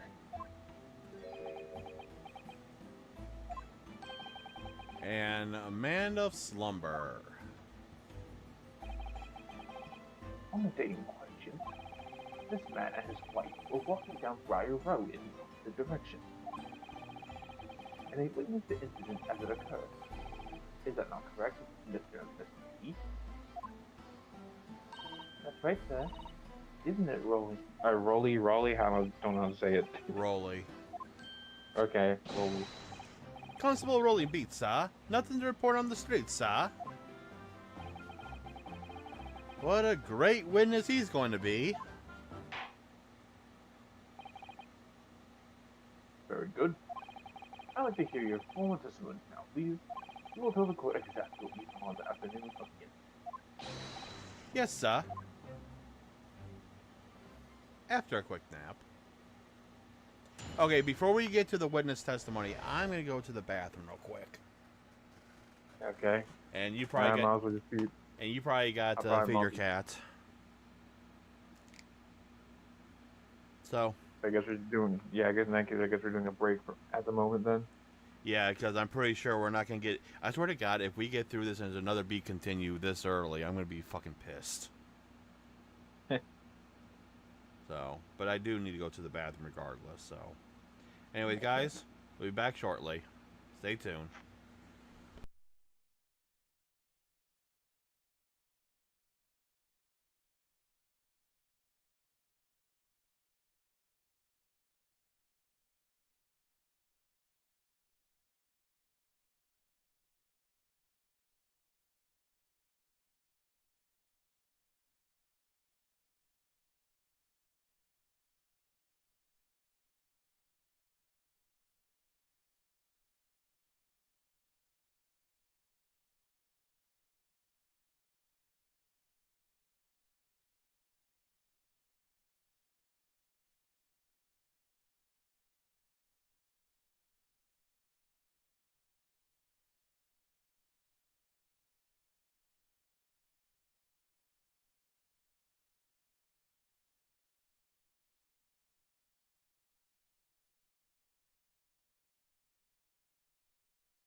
Alrighty, ladies and gentlemen, we have returned.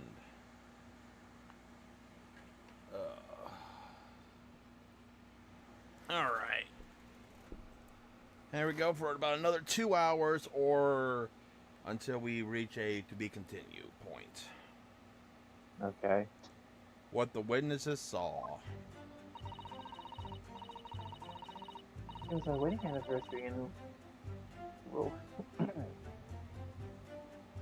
Chloe was taking me out for a meal. There was no time to change afterwards. Anyway, two silhouettes appeared out of the fog on the pavement in front of us. All of a sudden, one of them smashed on the floor, then the other scattered something before running off. It ran straight over, of course, and then went for help at a nearby police box. It was simply that Japanese man and the dog. Willie and I both saw him as clear as day. Oh, really? No. But you just said that you saw two silhouettes, so you couldn't really see who it was. Well, this extremely compelling to me. This is extremely compelling testimony, I must say.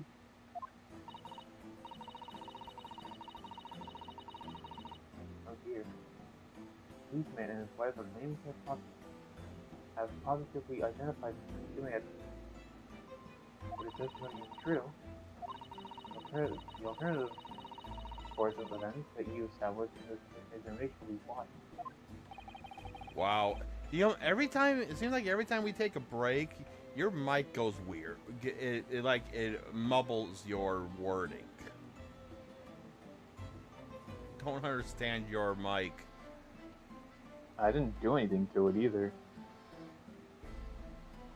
Okay, go ahead. Steph Nell was back. So that's all clear. Was that taken the place? Was there be chancing? Was there be chancing? And on your wedding anniversary too. Oh, I know. But I still managed to go out for the evening with my man. I thank the Lord for that. God. I'm delayed for London body. Very hard indeed. I mean, the fact that he was sleeping on the at the frickin' thing, I would Yeah. assume so. Oh, yeah. However, this cross-examination will be over in a minute. You may well have time to rest this afternoon. What do you mean by that? My lord, witnesses saw the face of the man who sleep. They're testifying under oath that is where words. So that is where, without a doubt, accused Mr. Saseki Natsume. I think it was the W's.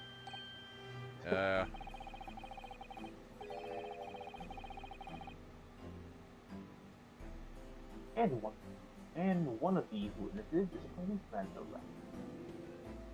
So you appreciate the gravity of the situation, though. Hold on, before we continue, I want to check something real quick. I should have checked this before, when you were still on break. Give me 1 minute.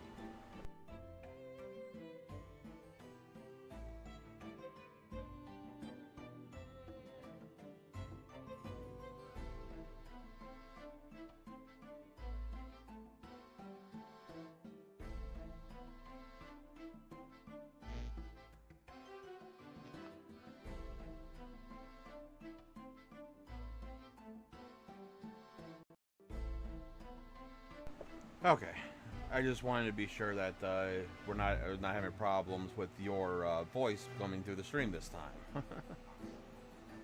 Anyways, except that the man's so tired, his wife has to do all the talking.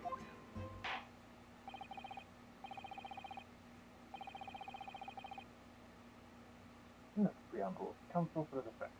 Commence the cross-examination, please. Yes, my lord.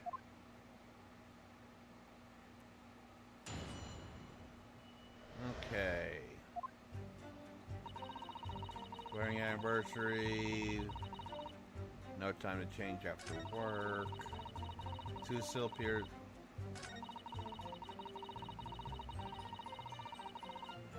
You press that? second one. You want to do the second one because I was thinking about pressing the last one.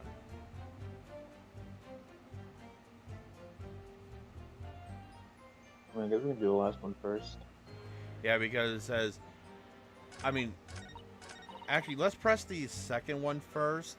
Just be sure that to be sure, and then we'll press the last one. Hold it! Two silhouettes. That's right. They were coming towards us, walking up Fire Road in the opposite direction.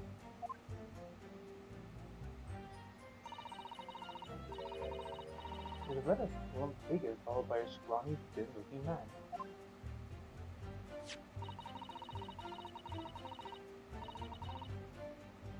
Doesn't sound like it was not that is Victor and like it's not too nice.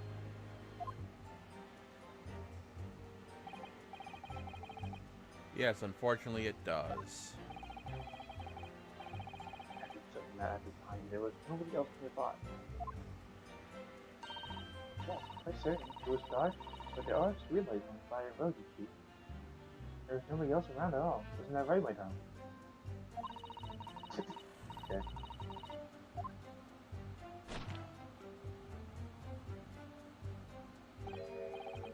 What? Ah, yes, that's right. Of course, there was a light fog on the ground. But Briar Road is a dead straight, and you could see fairly long way down the pavement.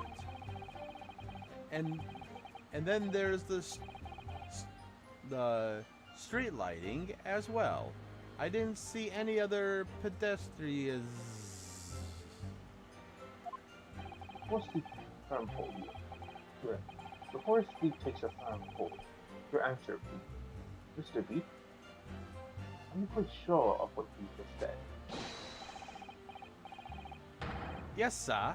As a kappa who spends all day, every day, keeping watch on the streets, I swear to it, sir.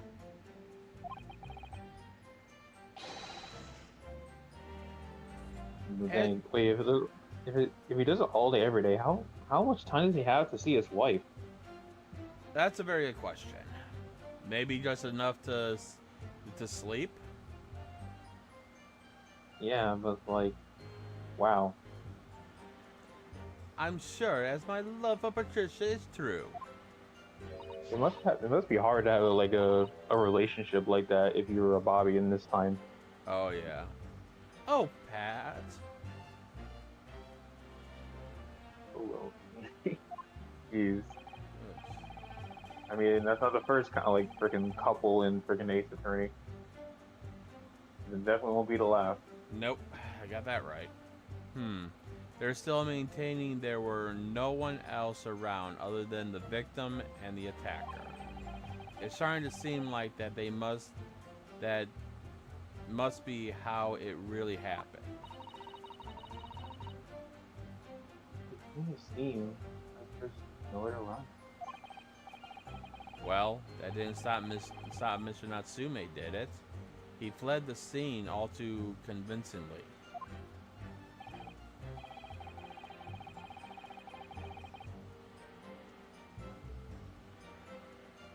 Thank you. I believe we have reached the clear idea of this story just before it now. What happened in the crucial moments that followed? Okay. I want to press on this last one. It was just because it said it was dark and they just saw a silhouette. So how did they know that it was Mr. Natsume? Hold it! But surely you wouldn't have been able to see his face by the light of the gas street lamps, would you? You absolutely could. Us Londoners have exceptional eyesight.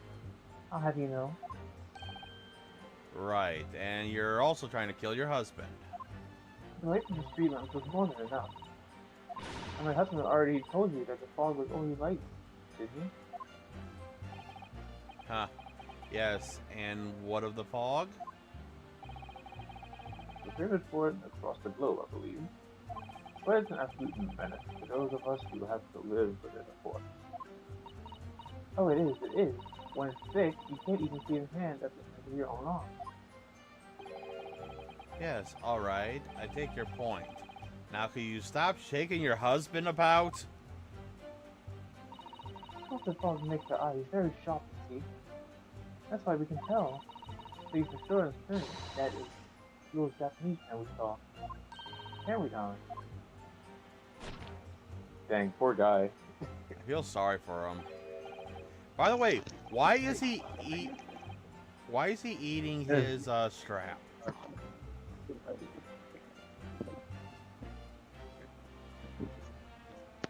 If you just said something, I hear nothing. Why is he eating his strap of his hood of his helmet? I don't know.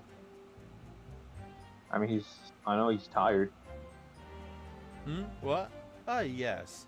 It was the accused, and make no mistake. The mustache, the hunchback, the cat-like eyes, his top mouth, his snub nose, unmistakable, sir. Stop. As far as this couple's testimony is concerned, there can't be any question. It was Sasuke-san they saw running away from the scene of the crime. So that's it, is it? That's their entire testimony? What do you think, Naruto? Well, I hate to admit it, but on hearing the testimony, it really does seem as though Mr. and Mrs. Beat saw what they say they saw. If Mr. Natsume was running away from the scene on Briar Row that day,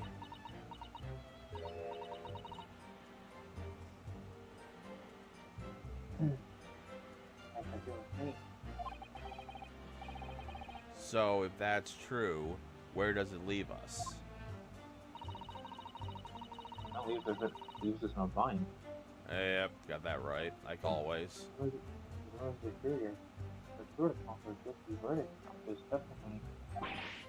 Oh no. Now what do we do?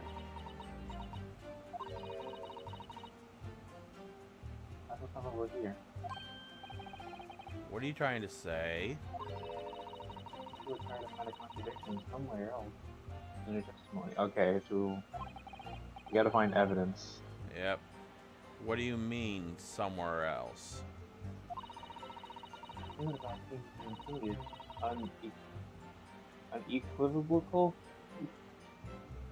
unequivocal, or words are hard.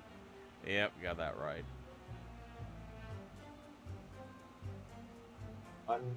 Unequivocal? Question was help. But if it identifies some other part of the testimony, here's the contradict the fact. He might be able to credit them. Make it jury doubt the parents' memory of the day's accident. Oh, right. Simply, we must focus on finding a discrepancy in the statement somewhere. If we don't, we bring down many recent early and unfavorable conclusions. Why do I always seem to be so up against it? Can you just unplug your mic and just replug it back in? It seems like whenever you do voices, it always somehow, for some reason, your mic doesn't like it.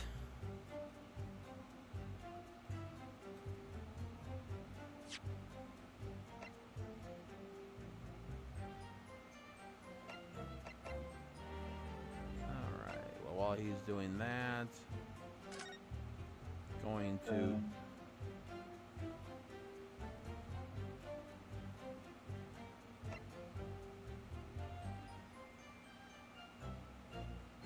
By the way, the third one. We can. I mean, it's the only other one that makes sense of being pressed. Because why do we need to know more about their meat going out? Alright. Hold it! Hold it. Scattered something. What do you mean by that?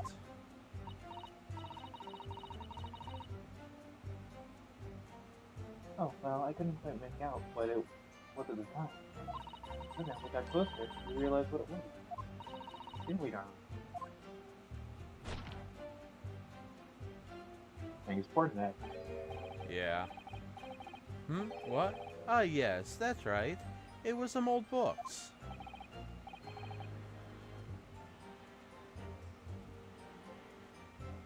I see. Old book. Yes, sir. The culprit had dropped a number of them all around where the victim laid on the pavement.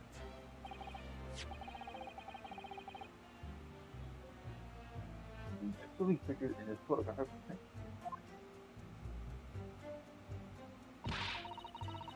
That was Japanese man. Did that when he did the deed. Hold it! Let's not forget that it remains to be established that the defendant was indeed the attacker. But we saw him. It was the man with the dock without question, sir. The mustache, the hunchback, the cat-like eyes, the taut mouth, the snub nose, everything. Any more insults you like to throw in? That's right. He looked down at the foot of pencil. With his phone was there by his head down. And only threw his book at the pavement and ran away. I see. This is tough. They seem as though they're telling the truth here. Never mind this. I just ambiguous testimony is from the policeman and his wife. And Now please, continue. yes, sir.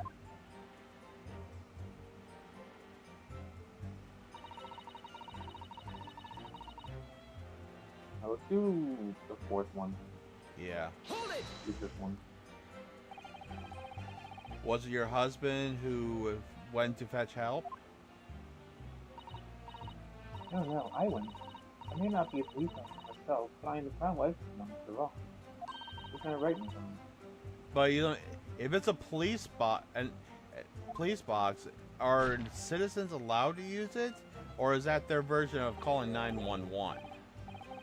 Probably their version of 911, I guess. What? Ah, yes, that's right. I asked Mrs. Brett to go. I was off duty at that point. But a Bobby's never truly off duty, of course. So I felt obliged to stay and guard the scene. Very laudable, Mr. During the scene of a crime, that's important. That's why I said Patricia, you see. I told her where to find the right police box. Forgive my ignorance, but what do you exactly mean by the right police box?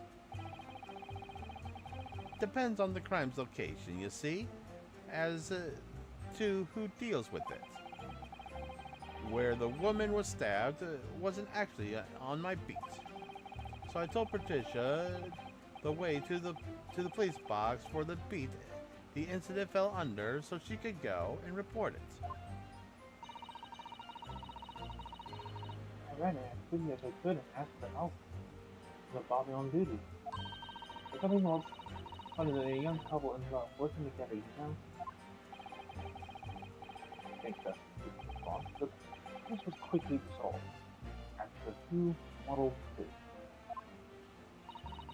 Oh please, it makes me making us blood, isn't he, darling? Bruh, if only they had medicine that can keep him awake. I know, right? Maybe it wasn't invented yet. Yes, sir. What Patricia said, sir. Let's move on, shall we? Okay. You know, before we do the first one, I do want to. I want to go and re-push the second one. Wait, no. Hold on. What do we push first? The second one, or do we push the first one, the fifth one first? We did the fifth one first, I think. No. We did the second one first, then the fifth one. So I want. No, we did. Oh, we did the fifth one. Well, let's find out. One good thing about being live is that I can just literally go back and find out.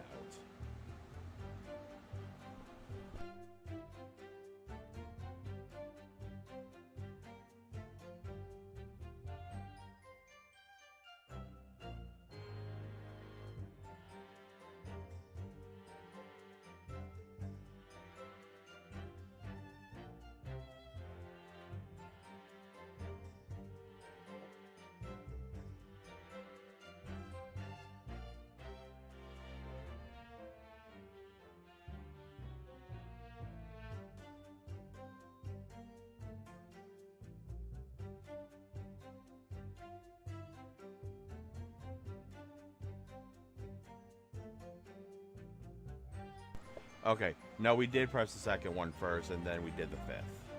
So let's replace the second one. Hold it! Hold on. I mean, we already did the second one, though. I know, but let's see, two silhouettes. That's right. Also, I also accidentally did the second one, and there's nothing different so far.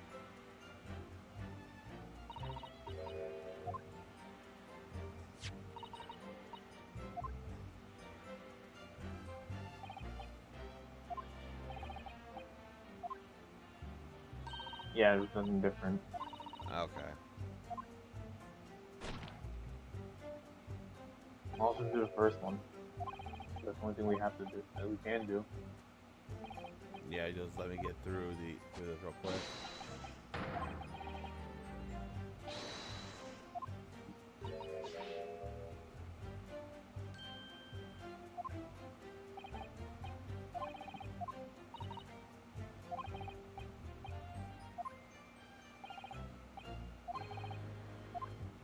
Okay.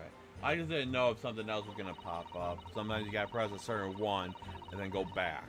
So, anyways, well, let's just press the first one. It's the only one we got left. Hold it! No time to change after work, you say? Are you also a member of the police, Mrs. Brett? Beat? Oh no, that was not. The job is starving of men only. Women, children, and elderly can make up five. Right.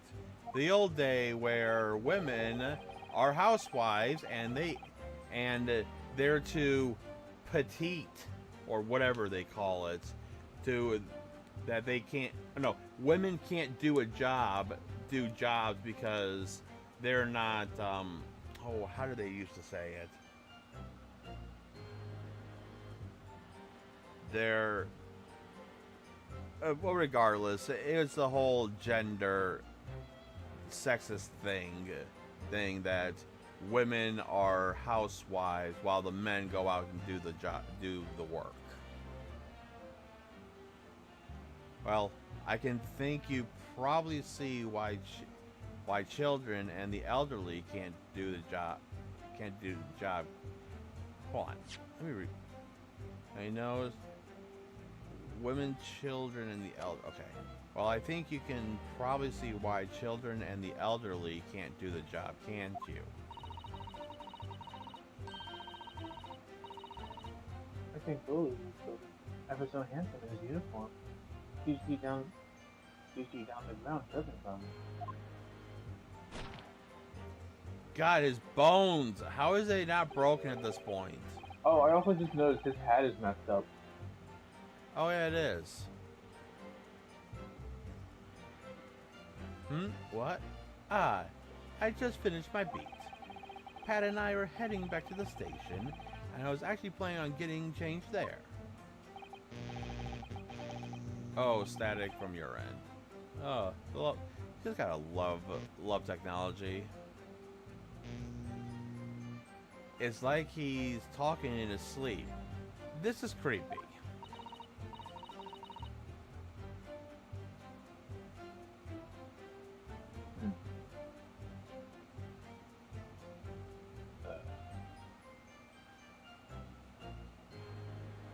Did you read the line?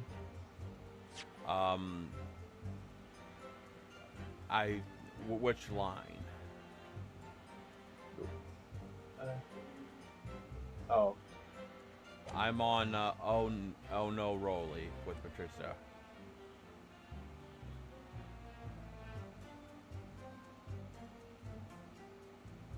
Okay. Oh no, Rolly, I much prefer you in your uniform. Sometimes I don't recognize you when I see you in clothes. That is sad.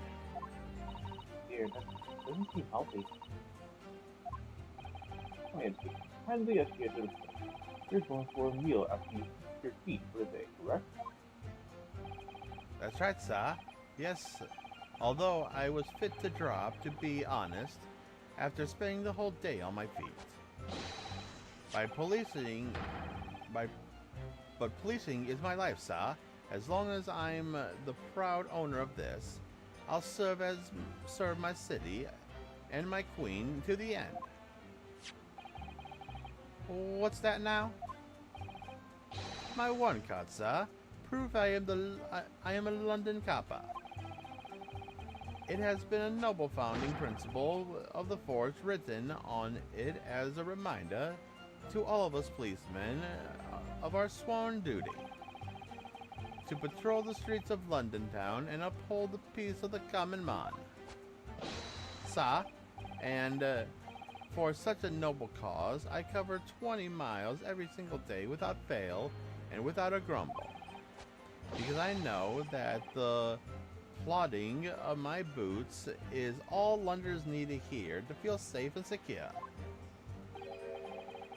So, fighting crime doesn't appear to come into it then.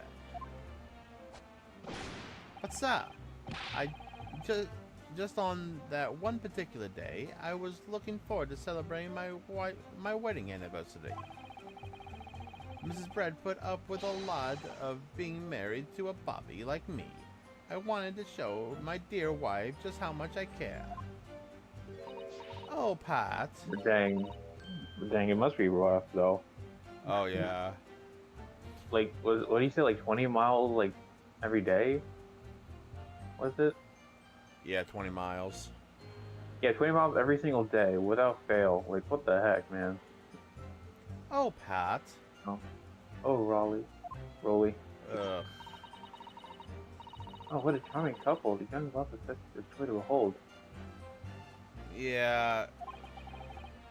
Thank God that most people don't act like that in real life.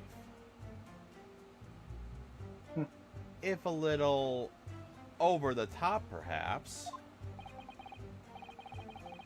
And then, how do you describe what happened next? Okay. Yeah, Okay, so we there just you have to press everything. Of course we do. This is the lawyer, sir. Can I ask you something? Oh, yes, of course. What is it? Well, you're asking us all these questions about everything we've told you, so... It seems like... Okay. Feels like you don't believe our testimony, is that right? Is it? Well, out with it. What? Oh, no. Oh, no, it's really not that at all. My husband was a policeman, remember? I know what I saw. I remember every last detail. Everything. Like...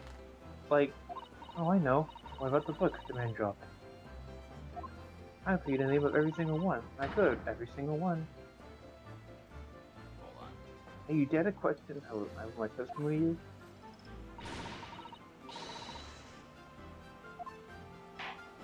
Okay, go ahead.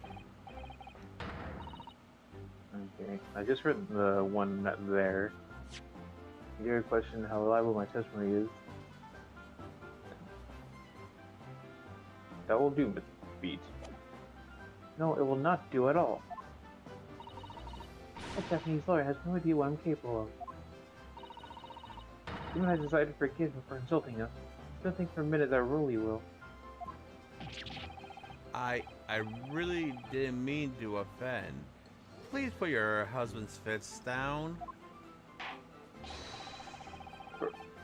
Perhaps you would like the opportunity to submit your testimony, Mrs. B? Might that appease you? Oh, thank you, my lord. That would settle things nicely. Wouldn't it, darling? I'm surprised he was asleep during all that. I know, right?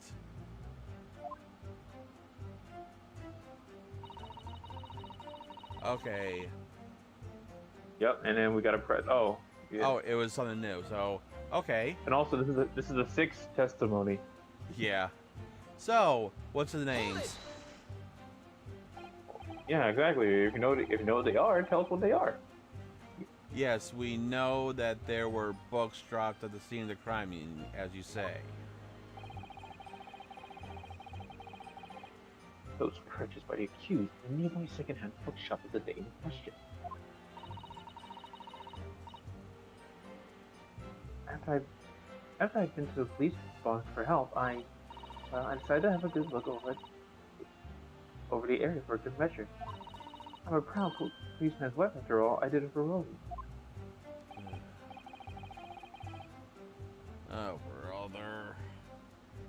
I hate this woman because of how I hate these two because they're acting like the stereotypical lovey-dovey people who seems to think that, oh, just because I do something, I am the perfect model wife. I can tell you right now, that's not how couples act. Not like that, at least. I mean, this is Ace Attorney. Everything's exaggerated. Yeah. And what was your husband doing at the time? Oh, he was lying face down in the snow, getting some well-deserved rest. Of course he was. So he wasn't looking out the whole time, like he said he was. I mean, he probably was for about like a minute. And then plop. Exactly. He was looking for a minute and then just flop, dead on the floor, sleeping. Yeah. What's ever so hot, you know? Ever so hot. Don't you, my darling? Interesting way of saying. Interesting way of guarding the scene of the crime. Oh, you guys do feel the quote with the tales of your powers of recollection? Will you be so kind as to recount the titles of the book you referred to me? I'll be happy to. Now, are you all listening? There was the picture of somebody or other. What's it, urine? Okay, hold on. Hold on. Go ahead. Reread those first two books again. Picture of Monsieur somebody or other. What's the yearning? Okay. I'm just looking at something in the court record while you're reading that off. Also get to going to do the last book. I'm pretty sure I get pushed back to get to the next part. So. And then there was a meal for someone, and the last one was definitely the thing gummy something. There was a meal for someone, and the last was definitely. Also, that was 4 books, not 3. Yeah.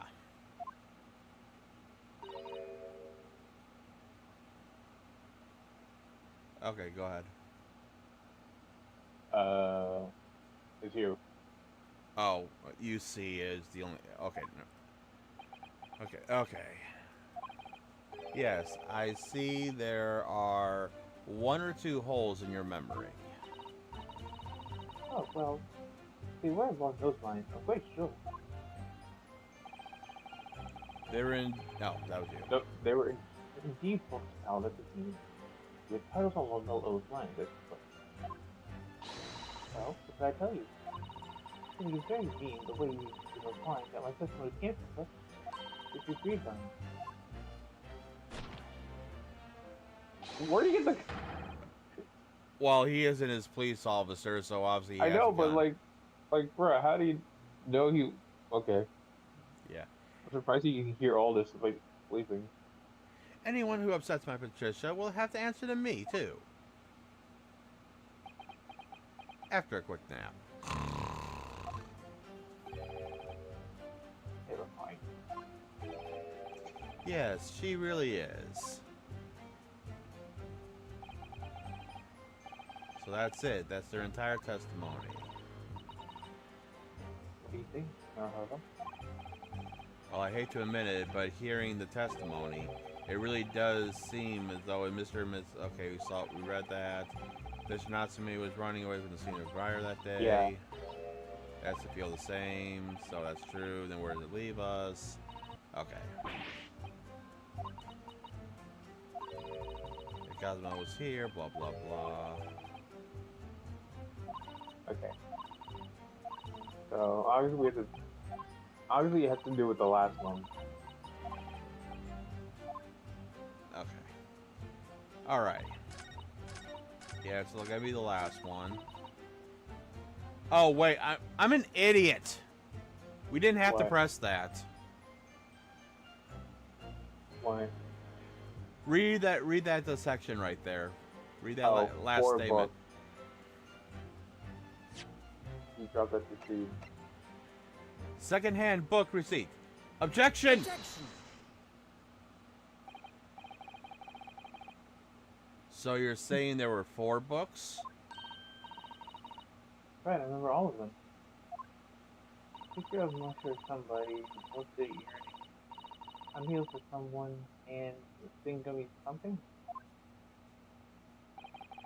I'm sorry, Mrs. Brett, Mrs. Beat, but there are fundamental flaws in that statement of yours. Oh no. What flaw? Simply that, at the scene of the crime, there were only 3 books, not 4. What? This is the receipt from the bookshop where the defendant bought the books. Your book? Yes, and it details Mr. Natsume's purchase that day.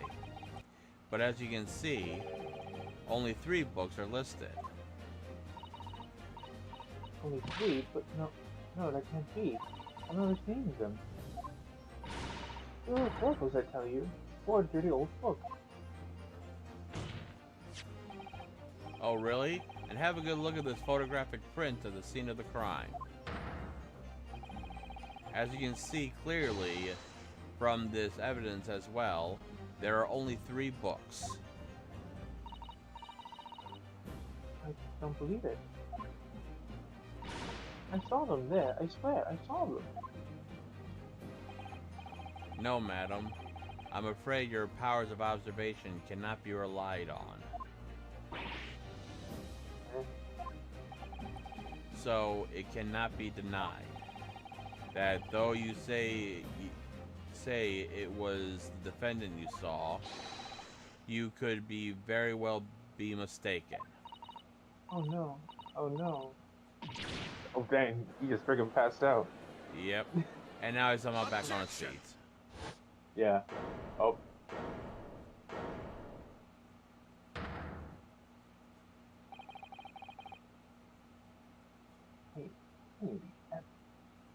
Can you reread that? You cut out there.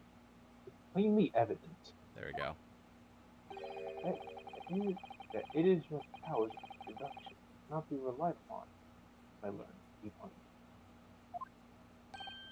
What? Now to finish this bottle, I guess. Not be denied is that these two witnesses saw the accused from the same scene. A fact that you know very well, you have no hope of disproving. Ah, Striving to avert attention from that fight is of some inconsequential concern. Would that be fair? He sees right through me.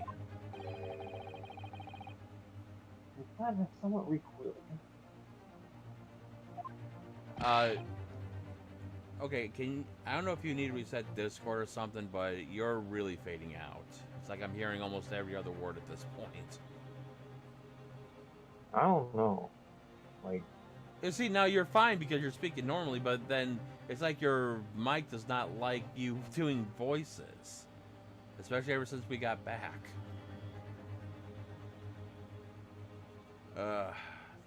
Technology. Gotta love it, right?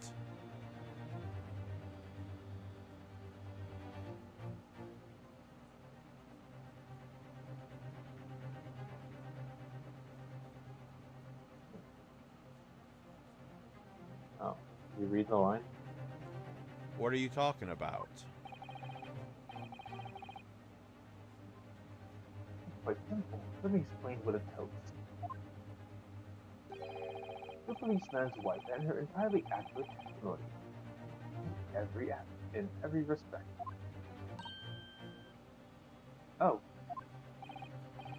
You see, the matter is not up for debate.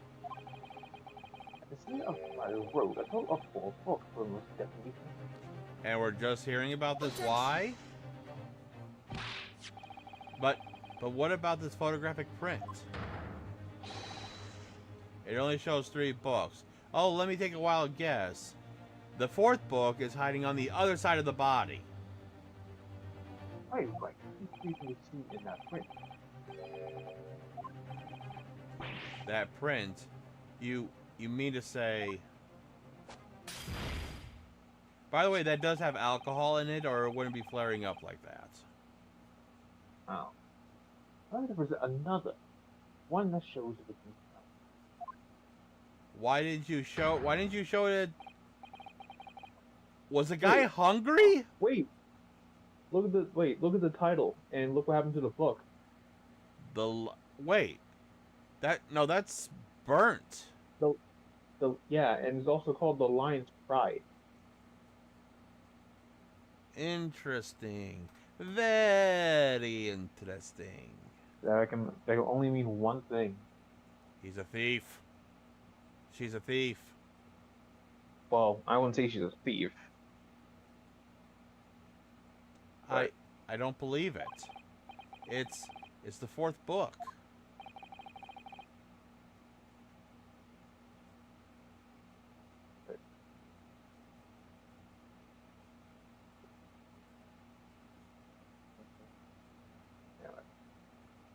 You okay? I feel observed. Yeah, I was looking at something. I feel observed. The 4th book was hidden from view in the original print by the victim's torso. No. No!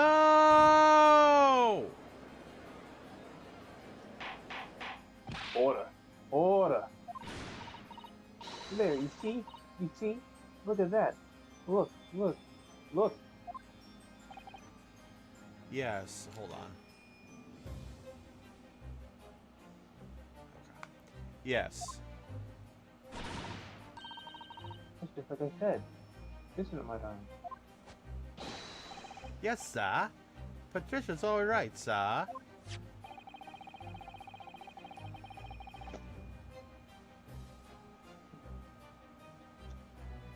This is the secret of book purchased by the accused on the day in question. This is the title once again deceived. I mean, it's not accurate, to be fair. Yeah. Yes, of course. Right. Picture of Monsieur somebody or other. Picture of Monsieur something. What's it yearning? Canterbury yearnings. Meal for someone. A meal for Gabriel, in fact. At the grocery store, the witnesses and members of the bookshop followed, save for a few minor details. Mrs. B, power of recollection can only be described as exceptional. Near that rule, the gentleman paid me a compliment. Uh, that is not something you want to say to your husband. Like, like she's thinking of doing something. Yes, sir. Flawless, sir. Patricia is flawless. But there's only 3 books on the receipt, and Mrs. B mentioned 4. Yeah, it's called. The other one was with the victim. Nothing surprising about that. See, the 4th book is. And is that which is shown? Is it the photograph of print?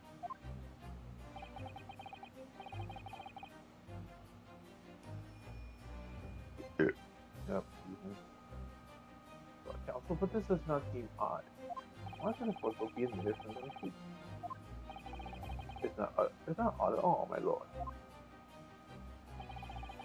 As the photograph clearly shows, the 4th book was found in the victim's pocket. In other words, it belonged to the victim. The victim was holding her own book? I'm pretty sure it's not her book. What became of that 4th book? Honestly, wasn't overlooked by the investigating officer at Scotland Yard. I have it here as evidence. You'll submit that and the aforementioned photograph of print to the court, please, counsel.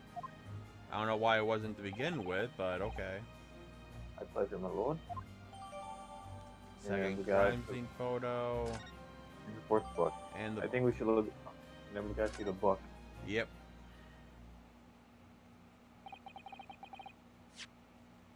Alrighty. So, I mean, obviously the big thing is going to be this big scorch mark in the back. yeah, let's see. Oh, look at this. Look, it's been badly burned. You're right. You never be able to read it in this state, especially not the later pages. What a terrible waste. Just from the score edge of the paper, I think the damage must have occurred very recently. A book recently damaged by fire? Why does that seem to raise a red flag with me? Alrighty. And I just want to go and the Lion's Pride. Indeed. The book is titled The Lion's Pride. I'm afraid I don't know any English literature at all. So it wouldn't be something I've heard. Wait a minute. The Lion's Pride. That's strange. I think I've heard that book by that name before, and very recently too. The town I recognize you, Mr. Naruhodo. I love reading your mind. Okay. Okay, that's all we can do for now. Yep.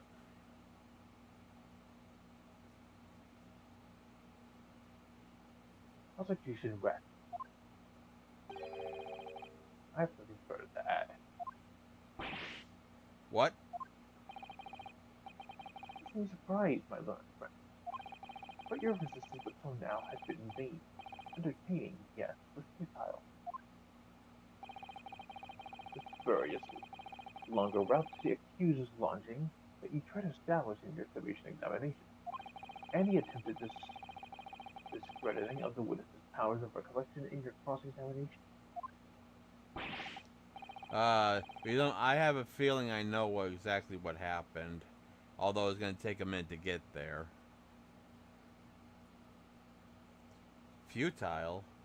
I walked right into this, didn't I? You see, everything you said is true. Isn't that right, my darling? Yes, Pat. Marry me, Pat. You already are. Yeah. About the ladies and gentlemen of this jury, what does reconsider their position? To the court was any more time on this evening's travel. Oh, is the decision you made you have to make all too apparent already? You have heard all the witnesses and seen all the evidence. This child has run its course. No, I'm afraid we're in a really precarious situation. I know, but if I fight back in the wrong way now, I could very well just make matters worse. Think, Ryunosuke, think. What do I do now? Well, I'm gonna save first.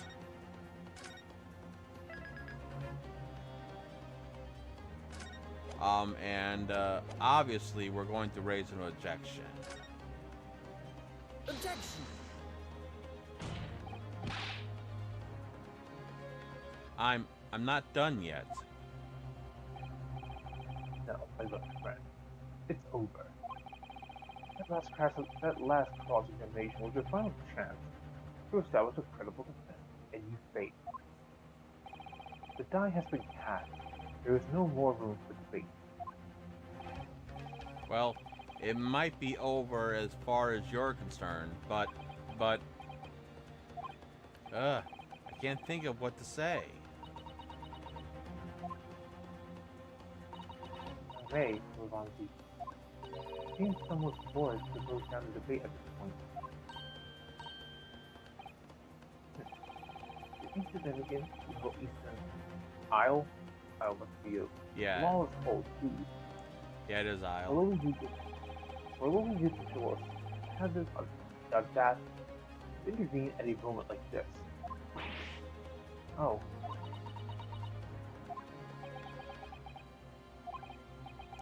I am, to my shame, still a very inexperienced lawyer. So you will have to forgive me, but I considered my assistant's advice essential and her opinions invaluable. That's not how though.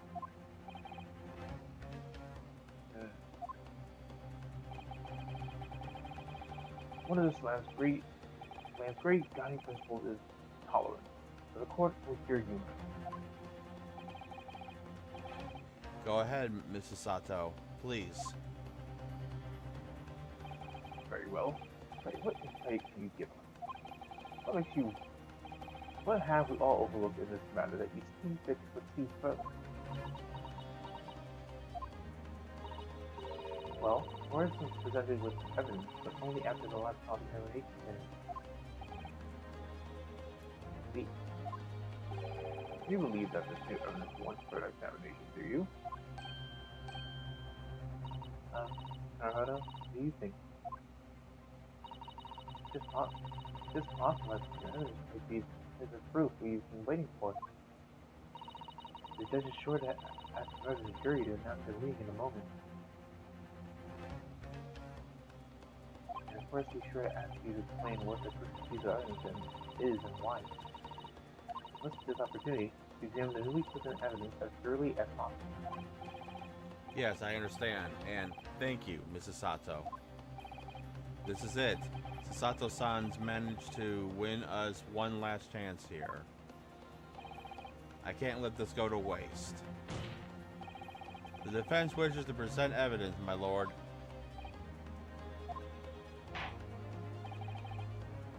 Very well. The defense may present one further piece of evidence. Evidence of the family offers a profound insight into the case, as it's okay. Hitaro, or something like that. Hitaro, whatever. Been overlooked. Well, it's the fourth book. Yep. Take that! The evidence in question is what we can see from the newly presented photographic print of the crime scene. The fourth book, found in the victim's hand. Objection!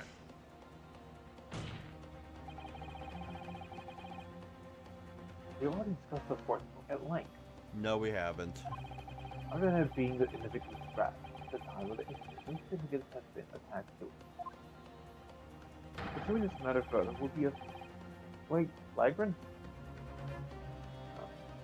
Something like Flagrant that. waste of the course of time, as you well know. Ah, Yes, I'm free, counsel. I must confer with the prosecution on this matter. When I afforded you this opportunity, you as a court to believe that the evidence in question contains as the turtle undiscovered clue.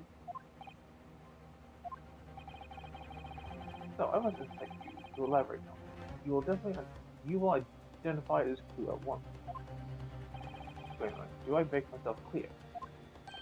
Oh, yes, my lord. It's, It's Naruhodo. We the prosecution is trying to avoid a thorough examination of the evidence. Which means you may very well be on the right track. yes, I think you might be right. So, counsel, precisely where is the vital clue in this case? In this case, which is what book concealed? Well, if Well. you turn it around, Right here. The big burn spot. Take that! Got got it. it. I would ask the court to observe the back of the book in question. The back? What are you... Good gracious. I... Virtual grip. Hang on.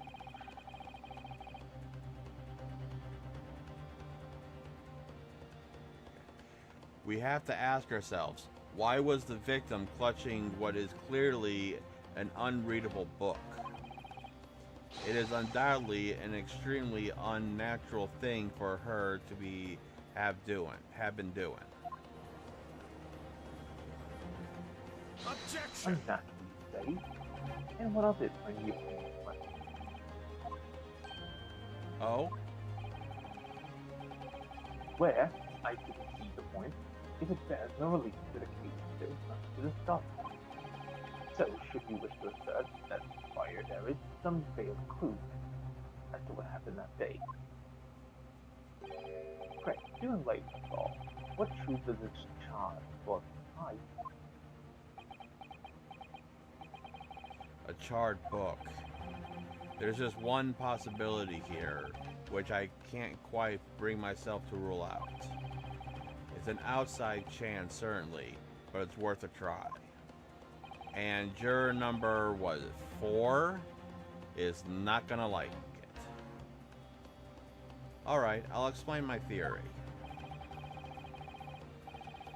Don't be persuading any longer, Captain Council. What is the theory of yours? What are you suggesting that they can ascertain from the fire damage discovery? Oh, what's that? Its owner.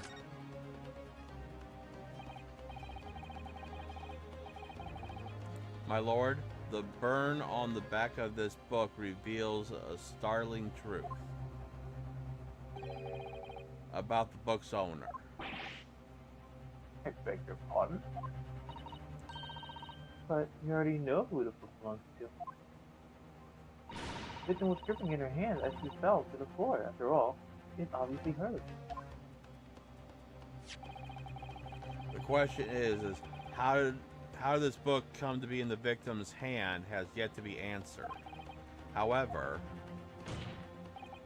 as to answer the question of who the book really belongs to and where it originated, the defense has a very credible answers.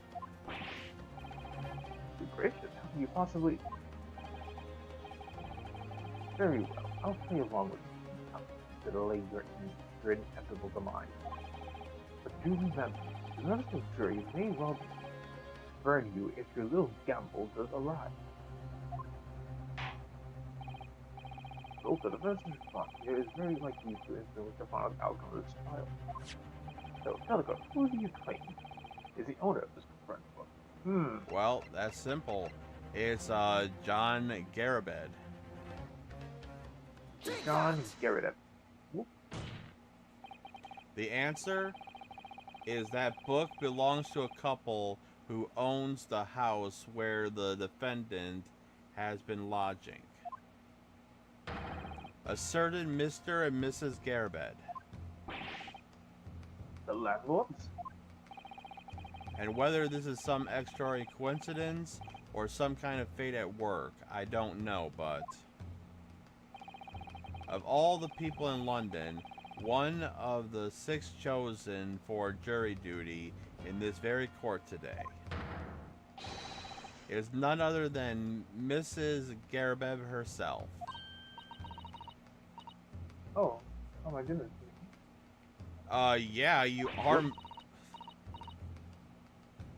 Oh, wait, remember? Because she was supposed to be the maid, Oh, right. and she didn't want people to. They didn't want people to find out that she's actually the wife. Unfortunately, this has to be brought to light because, well, yeah. Yeah. I think you must be mistaken, sir. I'm not Mr. Ghetto's wife. I'm his maid. Things would be so much easier if you would just drop the pretense.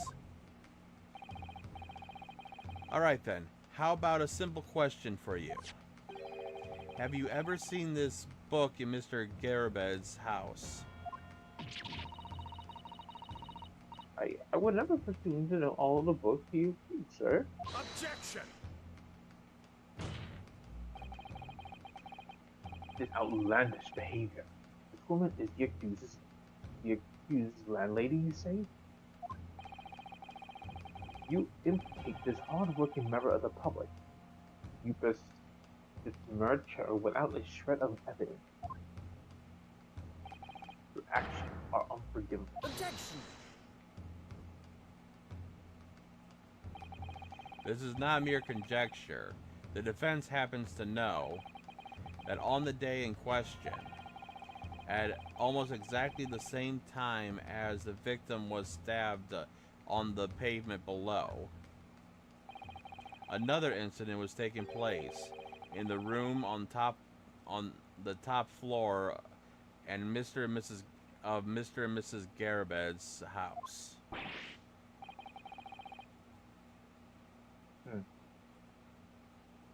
Good lord, what sort of incident, counsel? A fire, my lord.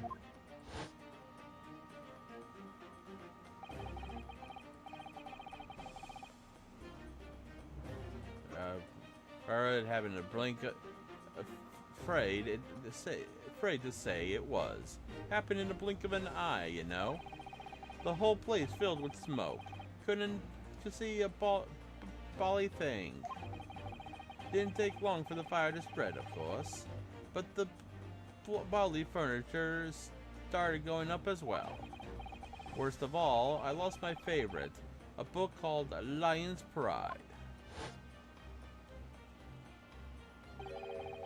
The Lion's Pride. By Jove, the very same title as the subject of this debate. Oh, dear me. Objection! Well, the Risible? Risible. This is Risible. All you've told the court is that a book by the same name was involved in a fight. In which case, it would be reasonable to assume that it was burned to ashes. And entirely unreasonable to infer that it magically removed itself to the scene of the crime. Perhaps it would make more sense if I told you that the cause of the fire was a marital discord. Without going into details, it appears that Mrs. Garibeb was considerably enraged. Apparently, she continued to attack Mr. Garibeb even amidst the flames.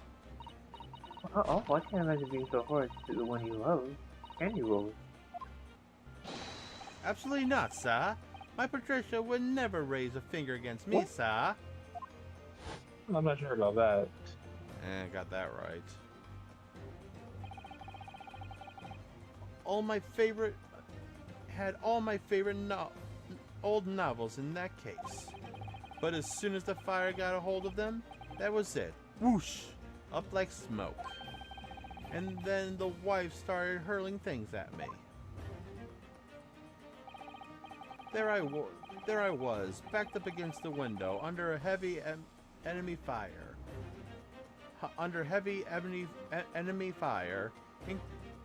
incendiary books coming in tens of the dozen.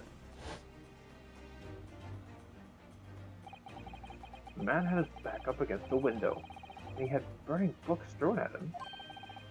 Goodness gracious, are you suggesting that the book was thrown through the window and landed coincidentally at the scene of the crime? Objection!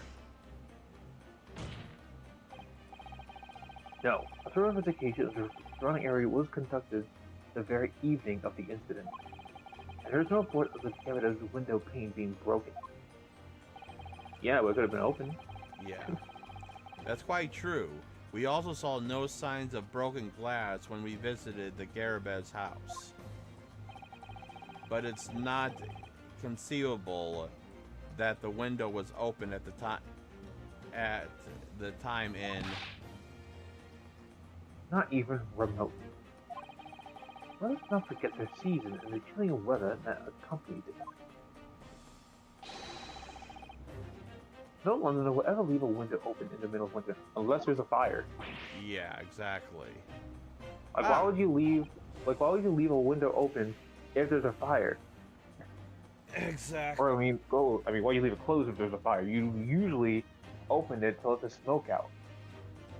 Yeah, because most people don't want to suffocate, let alone burn. Or inhale a lot of smoke. So it's like that's literally the thing you would do in a fire. You would go to a window, if there is a window near you, and open it so the smoke can come out. Well, that's if you're smart enough to do it. And I guess in some instances when people are in those kind of situations where fear takes hold of people, some people will probably forget that. True. Very, very true. Because that can happen if people are struggling with fear.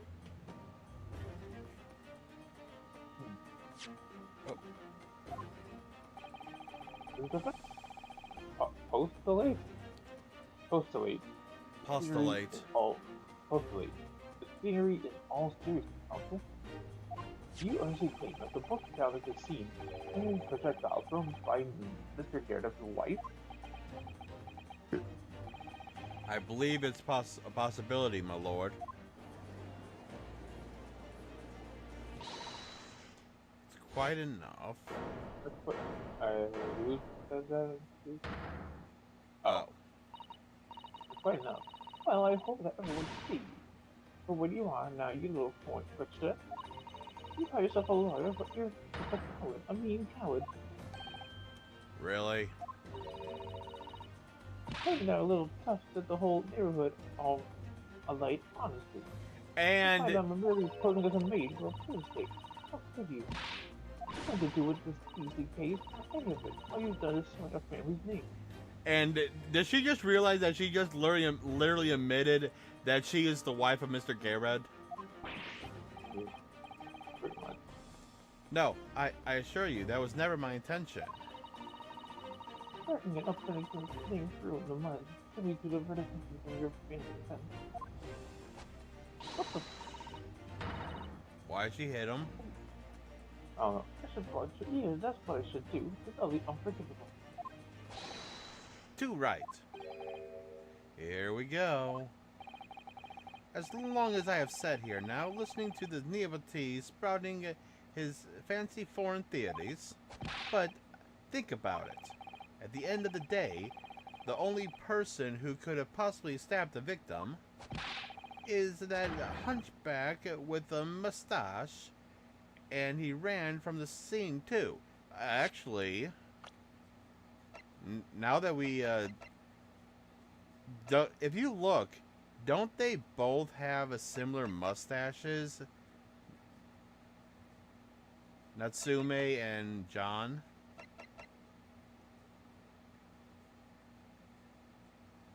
John Garredeb? John Garredeb and Natsume.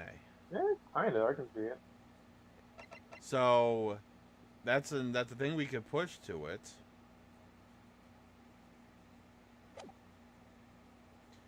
Is that little hunchback with the mustache too? And oh, I already said that. I do declare you're right. It's true. Yes, What did I tell you? Makes sense to me. Sorry, what's that? Well, it would appear that the ladies and gentlemen of the jury are once again in full agreement. Where's your position, Lord Bond?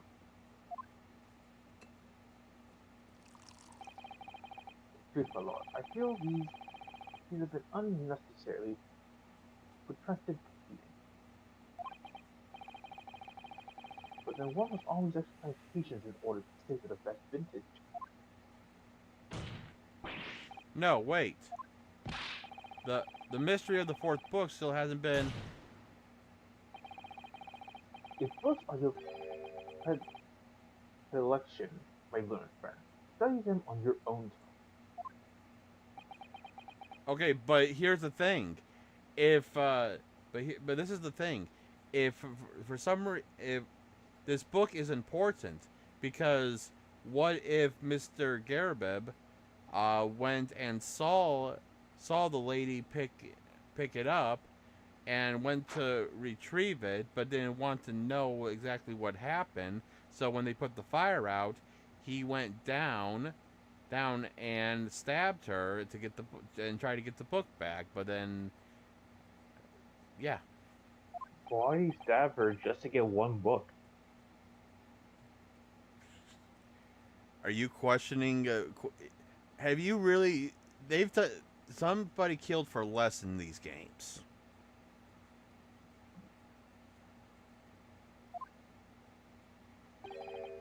What? No, forgive the discourtesy this time?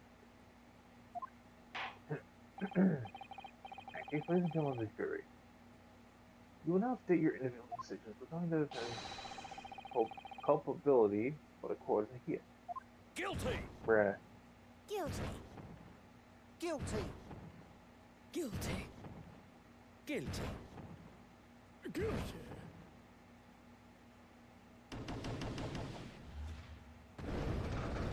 Here we go again.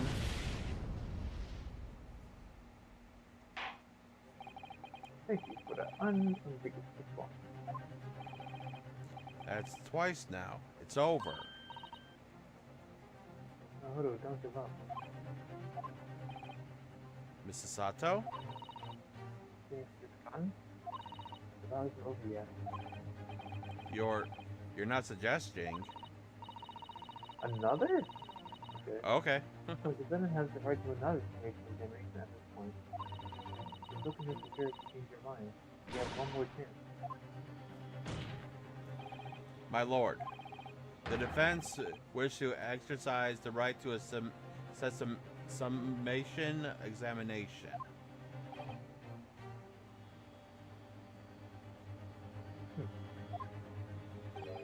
You believe you still have to pick up the lead. I don't intend to trick anybody. I intend to uncover the truth. This is no time to be downcast. As long as there's a chance, I have to stay strong and determined.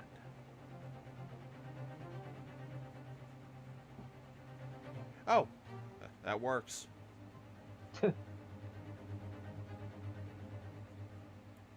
Alright, well, ladies and gentlemen, that actually gives a good place to end today's stream. Well, yeah, we got a lot done, and you know something, I'm proud of that. So got through all of the first part of the trial. So yeah, Do you think we should do stuff like this going forward, where focus on trial, and then once the trial's finished, the next time we do a stream, do an investigation, and then once the investigation's finished, do the trial the next time, so we can get more of the trial in. or do you want to do that and just keep going? No, I mean it's fine now, but I'm just saying we could do that going forward. I think. Well, we also have to remember that the only day we can do that is Wednesday. I only have I only have 2 hours on Monday. The reason I could have done it longer is because I had to take Monday off. I mean investigations aren't long, usually. Yeah, the Unlike trials the are trials. like, oh my god. Yeah, the trials are the longest part of the case. The investigations don't take up too much time. Yeah, so I mean it's something we can look into for next week. So, anyways, guys, let's see who to send you guys to for now. And we will be back in what, less than 4 hours. Because we are going to be State of play. Yep, we got a state of play to hit. So I could say that we could just stream games, but Nintendo here is actually got something to do today. Before we get to the state of play. So yeah, I didn't even know there was a state of play until Nintendo said yesterday, "Hey, there's a state of play." Excuse me. Let's see.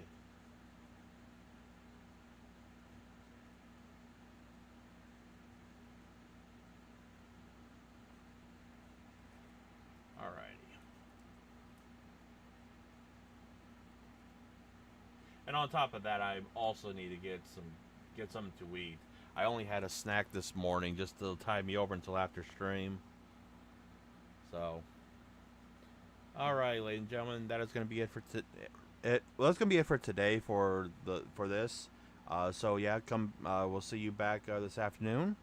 So, as always, if you like what you see, subscribe, and leave us a noti bell. And follow here on Twitch, subscribe to YouTube, ring the notification bell for I go live or videos get posted. Also, on YouTube, if you like what you see, give me a like, comment down below what you enjoy, and stuff I can improve on. I'm always looking for feedback. Follow me on Twitter for some updates. More updates and a chance to talk to me off stream, join my Discord. Everything's down below the stream and in the description on YouTube. But as usual, I've been your host, Revo, and until the next stream, stay true to